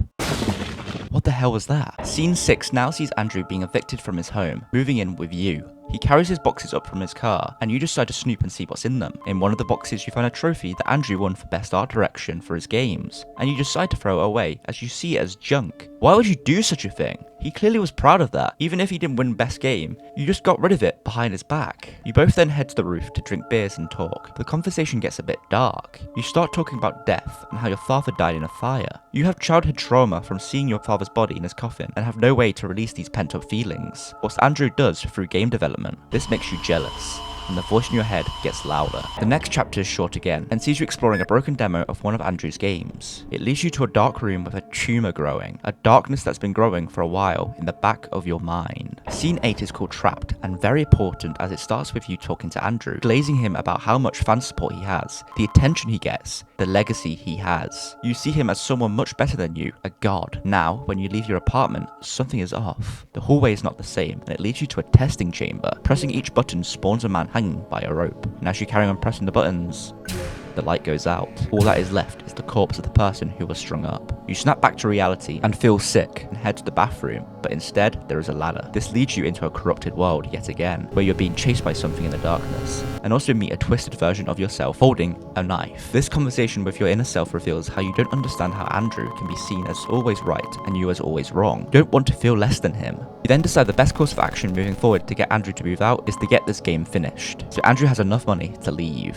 It's not like he's going to do it. You've practically been making the game yourself at this point, so you have to take over. The game will be nothing without you. You have to take control to leave your legacy, so you don't end up like your father. The next chapter is called Sailor, and is very disturbing. The boat you're on is running low on fuel, so you have to start tearing it apart to keep the fire burning. However, you run out of resources, and have to resort to extreme measures. You start to dismember your own arms, putting them in the fire, and then chop away at your legs, resulting in you dragging your body across the floor to move around. Gross. You are then revealed to be playing as Andrew, and the boat and fire are a metaphor for both Andrew's game and Ivan, and how Ivan is infecting the game that Andrew is making, burning it to the ground to keep himself ablaze. Returning to your apartment, you can't sleep, so you turn the TV on. This wakes Andrew up, who's sleeping on the floor, showing the secret abuse you put upon him. This leads to an argument about the game, and how Andrew just wants you to take a back seat and stop trying to take over. Andrew then challenges you about how you are the one who wanted to help. Andrew never wanted it. He flat out rejected it at first, but you believe that you are helping out the kindness of your heart, meaning Andrew now owes you something. You let Andrew move in with you, and you are helping with his game. Andrew should be grateful. You then start insulting Andrew about how he is leeching off you, so Andrew finally announces he is moving out. Your abuse, being made to sleep on the floor, you're going to kill him. This shocks you, as it wasn't something that you expected. It's not actually something you want. The truth is, you need Andrew, not the other way around. You're then sent to a church and find your father's child corpse within a coffin. The conversation you have shows how you still believe you will end up like your father, dead without leaving anything behind, a nobody. You rush home and told to get the axe to use against Andrew, but he is already gone. Chapter 12 then sees the outcome of Andrew leaving. He left in a rush, leaving behind most things like his computer. Walking down the corridor, we are jumped by the tumor. The darkness is getting larger and more aggressive within our minds. This then transports us to a fake reality of you and Andrew sitting at a table with your mother. This false scenario is your inner voice talking to yourself, judging you, and coming to the reality of your situation. You treat Andrew as a punching bag, listing endless insults as his mother shames him for making Roblox games, as it's not art. Your father then comes into the room, in his burnt state, and just stares at you. Everyone else disappears, and your father tells you to step up and take things into your own hands. You can't fix Andrew anymore. The game is yours. You take the axe that was on your wall in your apartment and climb a flight of stairs. You find Andrew kneeling, unable to defend himself, and you lift the axe, chopping him in half. After, you published the game. Now you return to your apartment building and are outside taking out the trash. Getting back inside, Andrew appears behind you, shouting your name. You spam the elevator buttons to try and avoid him, but he manages to grab you and throw you to the floor. He is mad that you published the game, as you did it behind his back, and you took control over the thing he made. He hates you. He thought you would kill him, so he escaped you in a rush, leaving his computer, and you took advantage of that, publishing the game, to try and leave your legacy, but all it did was ruin your friendship with someone you loved.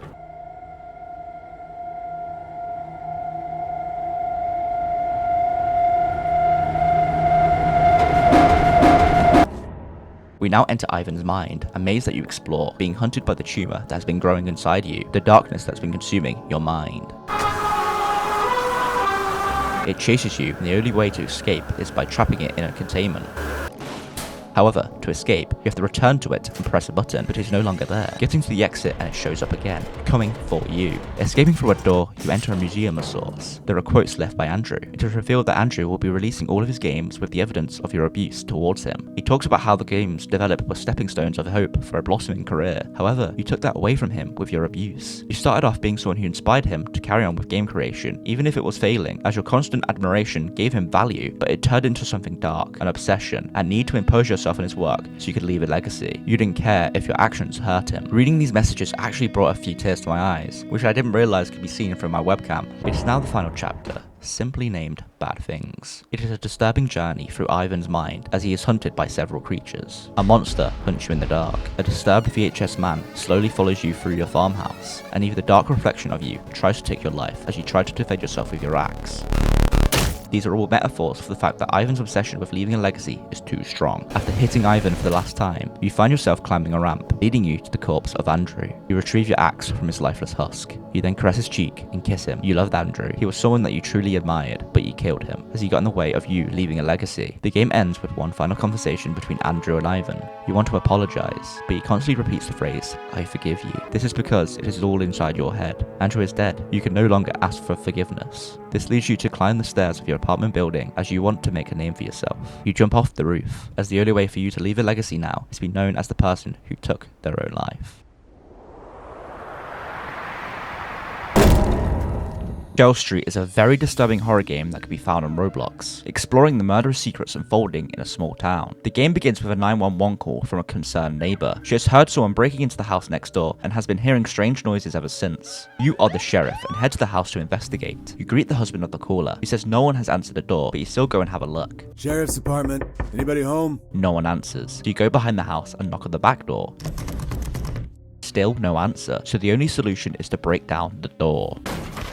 The kettle has been left on and is boiling over. Strange. If there is no one home, why would this be here? Entering the corridor, and my god, bloodstains cover the floor and walls. Going upstairs, and plant pots are knocked over. There has been some sort of fight that has gone too far. The blood leads to the main bedroom, and when entering, the bodies of the family, including the children, are dead in the bed. It's a horrifying sight for anyone, and shocking to have happened in such a small town. The game then skips a few years, and you now play as a man who is moving into the same house as the murder. The person who helped move your boxes cross country says he isn't going to help you take them into the house, and instead is going to go to some diner and eat, leaving you to do it yourself. What a bum. It's weird walking in the corridors of this house, as just seconds ago, blood was covering the walls. You take each box into the house, with one having to be put outside because it's unknown, but all that was inside is a picture of your dog to remember your father. The sheriff then arrives, giving you a very suspicious warning about not bothering people in the neighborhood and questioning people about the incident that happened in your house. You then check your emails, as the reason you have moved to Shell Street is because of a job. You then head to the local diner to meet the mover. It's also probably nothing, but when looking out the window, a man is walking by, almost like he's looking at you.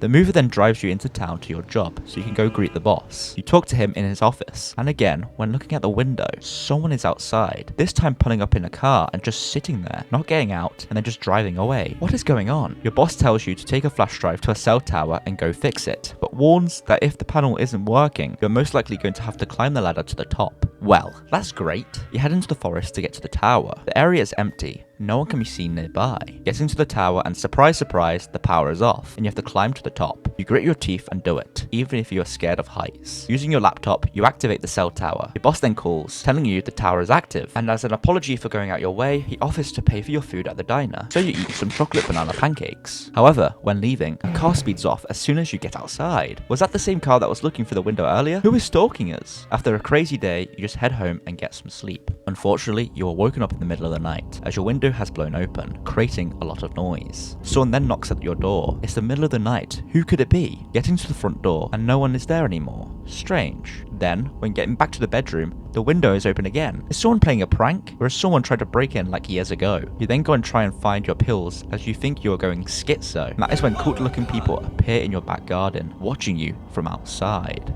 These are your stalkers, the people who killed the family at the start of the game. They clearly don't like new people who move into the town, or move into this very house. You run back upstairs in fear, back to your room, so you can get your phone and call the police. However, one of the cultists is inside, and attacks you.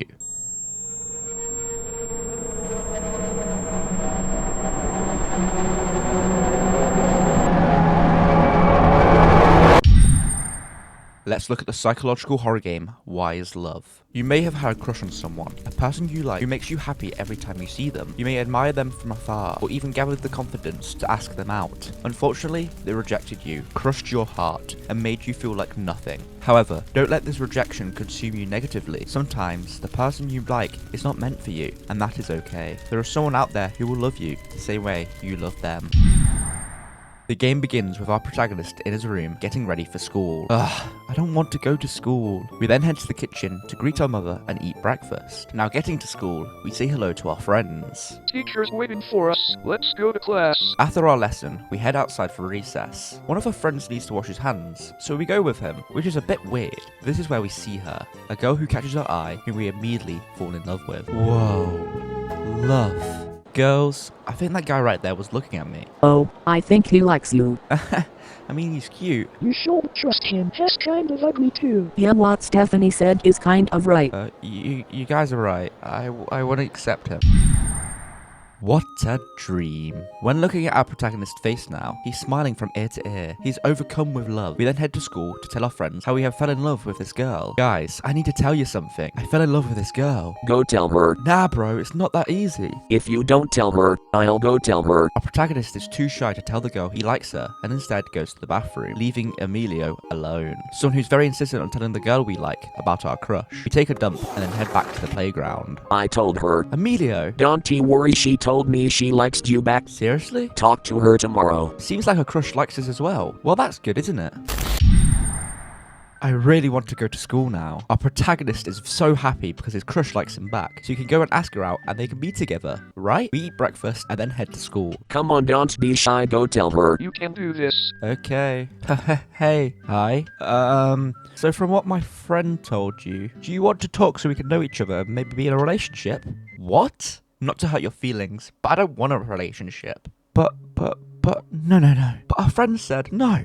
What? Heading back home, our protagonist's heart has been shattered. He sits in bed, wallowing in his own sadness. Rejection is hard. It can make you drown in your own negative thoughts. However, you shouldn't let it consume you.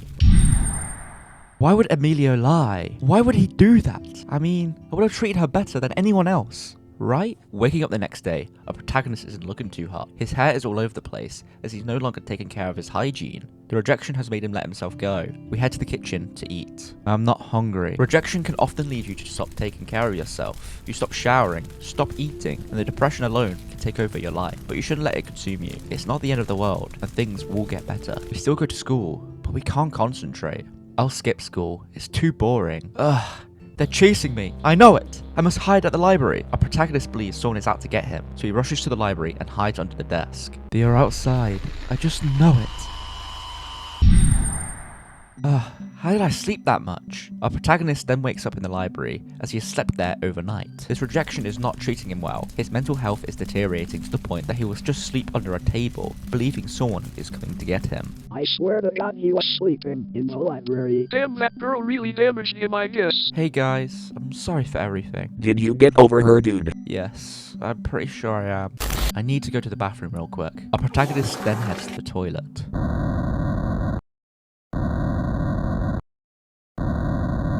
Why? Huh? Who are you? Why would you do that? What are you talking about? What are your plans now? I know what you want to do. Now answer my question. I have nothing in mind. Then why did you lie to your friends? Just don't even think of doing that. Doing what? You'll understand later. Why are you on my mind? Get away from me. Just listen. Get away from me. You'll regret this. Waking up, we don't say a word. We just go to the kitchen and talk to our mother. Honey, we need to talk. What's wrong, Mum? Why did you skip school the last 2 days? The teacher and the principal are worried about your mental health. Mum, I don't know how to explain this. So, about her, she rejected you, right? Yes. You could have told me and I would have helped. Whatever, Mum. I feel awesome. Don't worry about my mental health. We are going to a psychologist today. Our mother then takes us to see a doctor. Mum, how did the results go? Honey, please promise me everything will be okay. Yes, Mum, but how did the results go? You will get through this, won't you? You've been diagnosed with depression, anxiety and schizophrenia.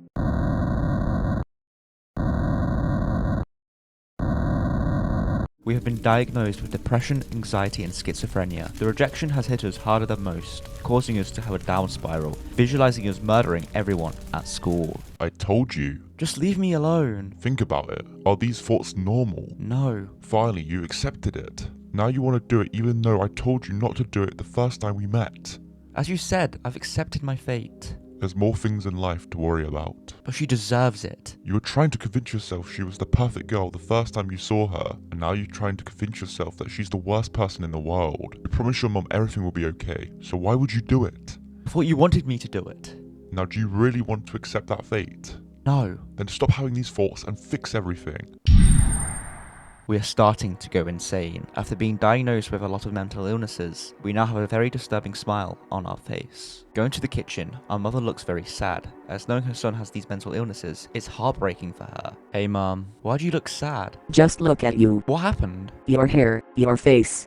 It's not that serious, Mum. After talking to our mother, we go to the dining room table to do some drawing. After a while, we then head to the bathroom, but as we are in there, our mother sees that we drew pictures of her and the girl we had a crush on dead. Why? Mum, you shouldn't be looking at my drawings. Please leave my drawings alone. I will need to call a psychiatrist.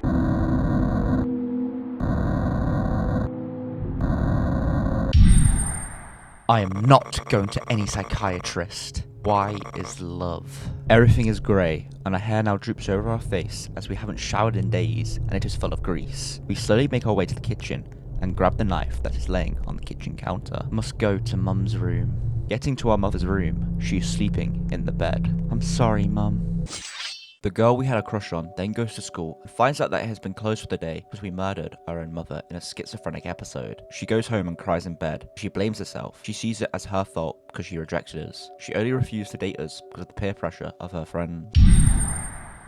Years before the incident, we wake up in the middle of the night, so we go look for our father. Getting to the lounge, we see him leaving. He's running out on the family, going to get milk, and never coming back. He had seen his dad leave the house. He originally was worried because of how late it was. He later found out his dad was never going to come back. His mother tried to hide it if he saw it happen. After, his mum promised him that she was going to take care of him. Mum gave him everything. She cooked him food, she bought him toys. He acted like a normal person, but he overthinks way too much. The only thing that obscured him from laziness was love. Love always made his mood change very quickly, causing him to act weird. Losing his dad and raised in comfort, it all fed the spiral in his mind. After being rejected by his father, being rejected by the girl as well wasn't just pain, it was the cherry on top that gave him maniacal thoughts. And now you have accepted your fate. I told you. Aren't you happy? The police is almost here. There's no way out. You only have one thing left to do. Accept your fate. She still has to pay. Too late.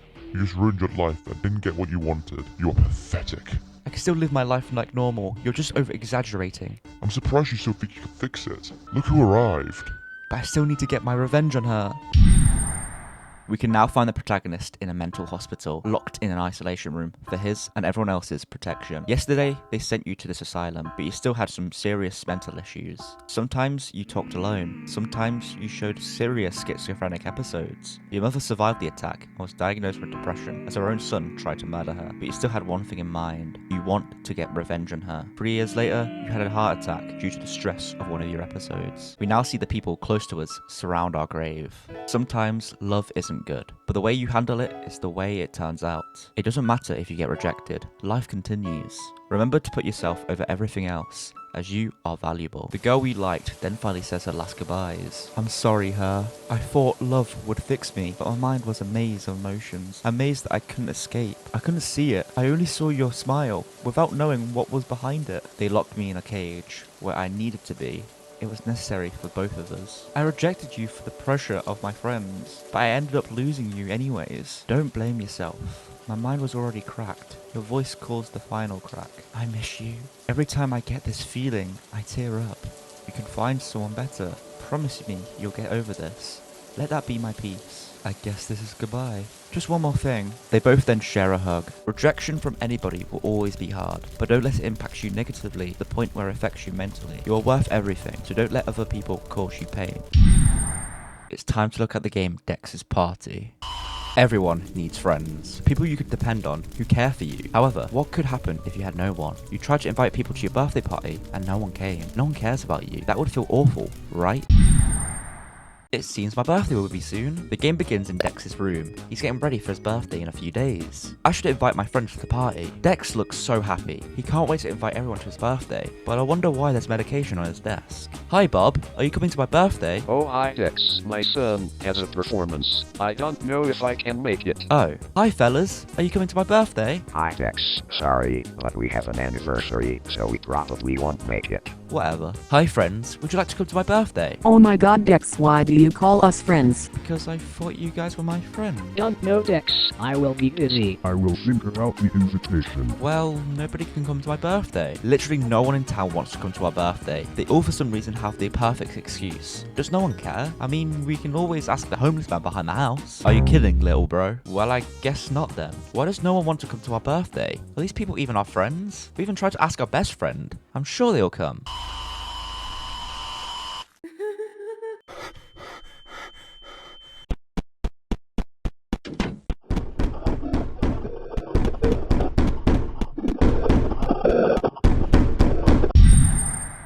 Was it a nightmare? We wake up the next day after an awful nightmare. Oh, seems like someone is at the door. Are you okay, Dex? Yeah?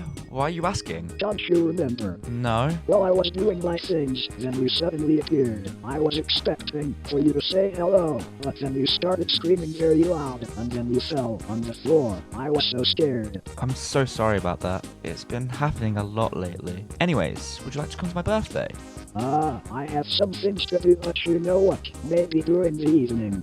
Thank you. They are lying. Seems like at least one person is going to come to our birthday party. After the conversation, we take out the trash. Kill them. Okay, now it's time to buy some goods at the grocery store. Yes, some tacos and some Bloxy cola.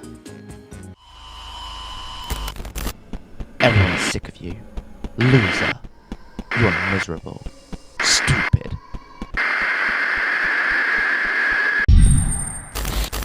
Days have passed, and still no one wants to come to our birthday party. I realise this all now. I never was a person who gets friends or love from others. Everyone is bullying me. I was suffering for so long. It can't be endless. I want to end this. I want to end this. I want to end this. I want to end this. I want to end this. I want to end this. I want to end this. I want to end this. I'm not feeling good today. Dex is no longer feeling his best, but he still goes around town asking literally anybody if they will come to his birthday party, since none of his friends want to come. Hi Fresh, are you coming to my birthday?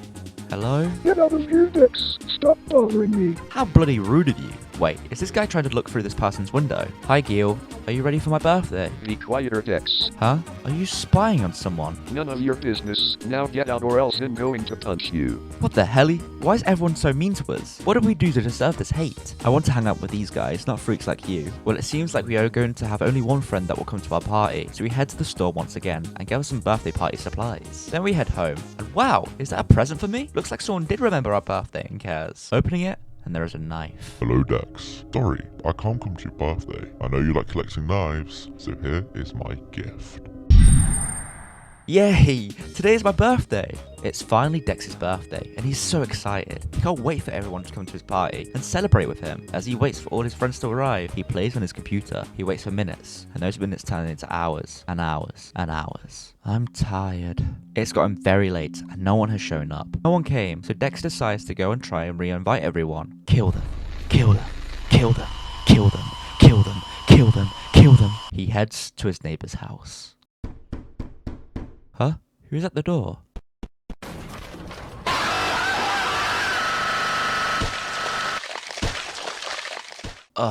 Finally, I have finished work. Hope Dex's party isn't over. The person who accepted Dex's invitation has finally finished work and can go to his birthday. I wonder what everyone is up to. Getting to the front door, we open it and look inside. Dex has murdered everyone in town, leaving a bloody massacre within his home. The police arrive on the scene, and it's a horror show. People have been stabbed, blood is everywhere, and some of the townspeople are impaled into the wall. Getting to Dex's room, we can find him dead as well, as he has taken his own life after killing everyone. Because he was hated by everyone in town, Dex went crazy and murdered everyone. He felt betrayed, alone, neglected by people he thought were his friends. You may feel the same way. You may believe everyone around you does not like you, and possibly spend birthdays alone. However, it is okay. It's not your fault. People are just mean. You wouldn't want to be friends with them in the first place anyway. There is also a good ending to this game. You can find your friend behind a house after getting your birthday supplies on the 6th day. Hi, Mong. Nobody can come to my birthday. Will you? Look, I want to tell you the truth. Everyone is mean to you. They just don't want to come to your birthday. But that is not a reason to be upset, mate. Sure, I can come, and if you want, I can make other people come too. Oh. But I thought they can't. Why are they so mean to me? You are very kind. That's why our world is cruel to kind people. What should I do? You should be strong. You shouldn't be upset because all those people are bad. You should listen to yourself and your needs. You don't need these people if they are insulting you. But that means I'll have no friends. Do you count the people that do not respect you friends? Your true friends will always be by your side despite who you are or what you are doing. You don't need dozens of fake friends. You only need a few true friends. The good ending shows everyone come to your birthday party, but is this reality? Do you understand there will be no good ending for you, Dex? Please, I didn't mean it. I didn't mean it. I didn't mean it. I didn't mean it. Somebody help! Somebody help! My advice to you is to not settle for friends who are horrible to you. Find the few friends who will always be by your side, who seek your friendship, and go out their way to make sure you are doing okay, because those people are the ones that matter.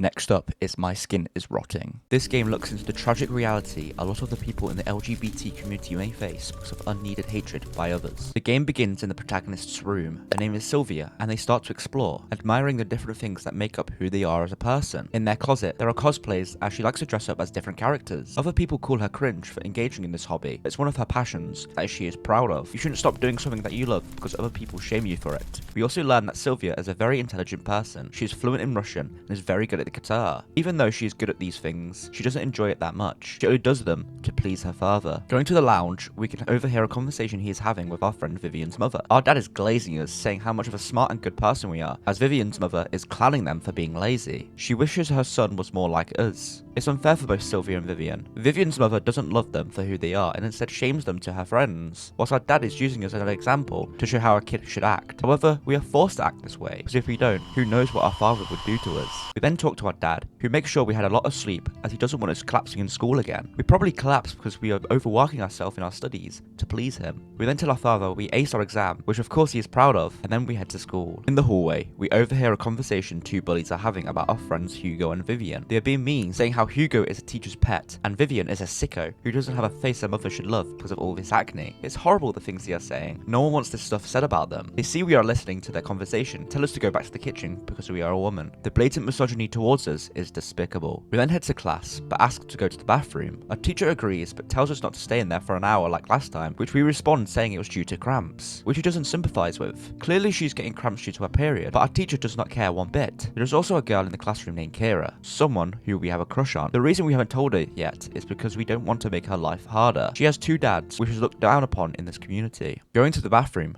we could talk to Vivian. Yo, Sylvia. Hey, Viv. Everything okay? No? Yes, I guess you could say that. I'm sorry, Viv. No, it's not your fault. Do you want to talk about it? Maybe we'll get your mind off things. I guess, but it's hard to say. I love Hugo and it's a curse. We are in a relationship and it shouldn't be a problem, but for some demented reason it is. Every time I see him, every time I look into his eyes, it makes me feel unworthy. No one as good as he is deserves me. I look terrible. I act terrible. All I've done is live this pathetic life. Mum would hate to see this. Hate to see me cry over a boy I love. I hate having to tell her that he's just a friend. It's more than a friend, and saying it stings.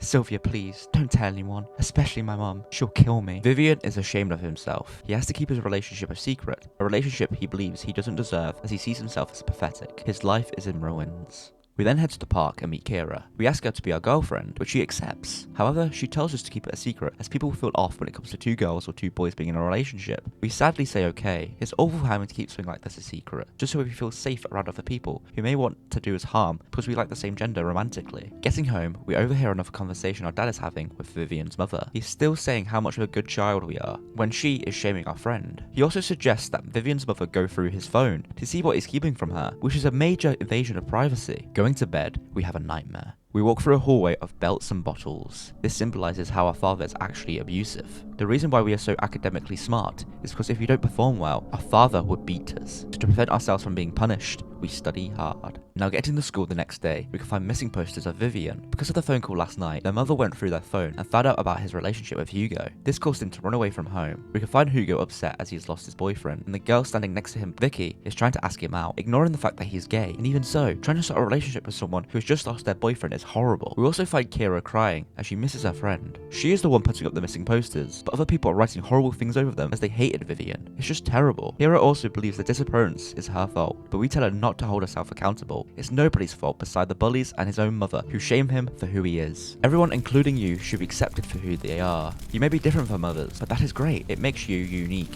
and an amazing person. We return home and decide to tell our father about our sexuality. He takes it very well. What is surprising, he doesn't get angry. Instead, he supports us. At least someone is accepted in this town. I'm so sorry it has to end this way. What did you say? Anyway, we then head to bed. We no longer play as Sylvia, but instead we take over Kira. It all started with a boy named Vivian. His mother found out what he truly was, and so he ran away and got hit by a car. Hugo was not thinking clearly that night either. He drank and he drove, running Vivian over. He hid the body with his uncle. Then, Sylvia.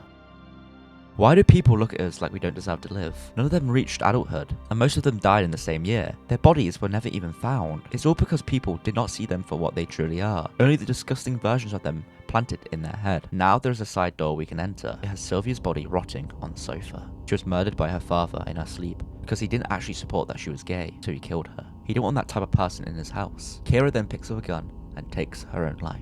People in the LGBT community have an increased risk in our society, and unfortunately suicide is the second leading cause of young death. In rarer cases as well, young people are murdered for being gay. It's shameful. We should support each other, not murder someone because we don't agree with who they are. Let's look at the game, You Look Happy. Losing someone is awful. You may suffer to the point where you'll try anything, even an experimental drug to try and feel happy again. However, this can have negative effects, making you forget the person you once loved. This is what happened to True Faces, where you see the down spiral of his actions. It begins with us sprawling outside True's house. The area is sunny and seems pretty normal for now. Going inside, TV is flashing many different images. Wait. What was that face? There's also a diary entry we can find on the table next to the sofa. I'm going in for treatment today. I'm nervous. REPLEH says it's the best way to keep her memory safe. There are pictures with True and a girl, being his girlfriend, and since he needs to keep her memory safe, it seems like something has happened to her. In the fridge, we can find one of the 7 eyeballs you'll need to progress later down the line. Now going into the bedroom, we can find True in bed, and touching him, we teleport to the next game. The environment has taken a complete shift. The music is far more upbeat and everything is colourful with marshmallows and lollipops. Going inside, the pictures have changed to inspirational quotes. The journal has updated as well. Everything feels great today. I feel happy for the first time in... Why am I so happy? If I don't know, is that such a problem? The reason everything is so happy is because True's treatment is starting to take effect. We can now find the second eyeball within the drawers under the TV. True now stands in the kitchen and touching him teleports you to... The environment has changed once again. Instead of being cheerful and colourful, it's now dark and gloomy. The effects of this treatment that True is going through has now worn off, and now he feels like he's being watched. The pictures in the house have also changed to 3 lined up dots. The logo for the mental assistance department. This is where True got his so-called treatment from. The journal has updated once again and says, "If I can't remember, why does it hurt so much? I miss you so much, yet I can't remember your smile. True is losing his memories about the girl in the pictures. In the office, we can use the printer and print a picture of the third eye. Then in the bathroom, we can find True in front of the mirror, flashing the following phrases. You let her go by herself. You should have been there. You should have joined her. He blames himself for whatever happened to his girlfriend. Walking into the mirror transports you to the next world. We spawn on a bright red circle within a dark room and can hear creepy whispering voices. The voices are coming from floating eyeballs lining beside a path. They are all saying awful things to us. These are all directed at True, who we can find standing at a grave reading, "Here lies someone you loved." It's the grave of True's girlfriend. She died in some sort of accident and he blames himself for it, but her name is not shown. This is because True has begun to forget who she is. Touching the grave, we are teleported to... We spawn outside True's house once again. Everything is exactly the same as when we first entered at the start. However, it is just slightly darker, and the music that plays is a bit slower. We can find the journal again, and it reads, "Something's wrong. It feels as though something or someone is missing. I feel alone, but these photos on the wall say there was someone else." True does not remember who the woman in the photos is anymore. We can also find the eye straight away just on top of the coat hanger. Going to the boiler room, we find True standing in front of the pictures of him and his girlfriend. And touching True, we teleport.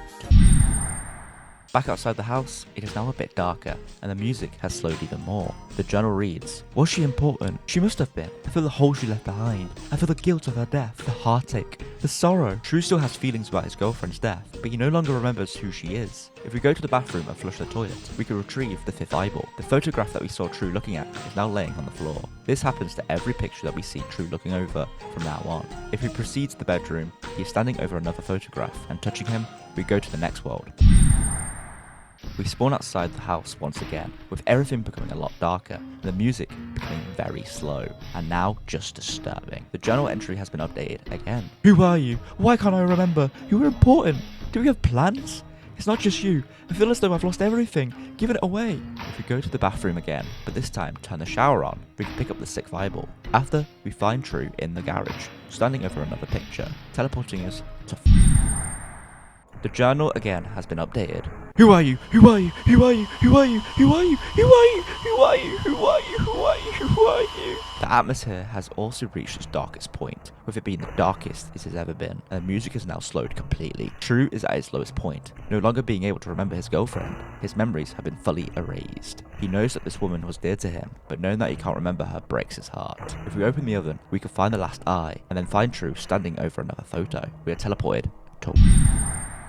We are now in a room with True sitting on a couch, holding a mask similar to the one that flashes on the TV in his house. There are 7 pedestals where you place each of the eyes you have found previously. This will reveal a secret door that leads to a monitoring room that has logs written by Dr. Bart Montgomery discussing the treatment True went through. August 13th. After treatment, the subject appears normal, although he seems a bit fake.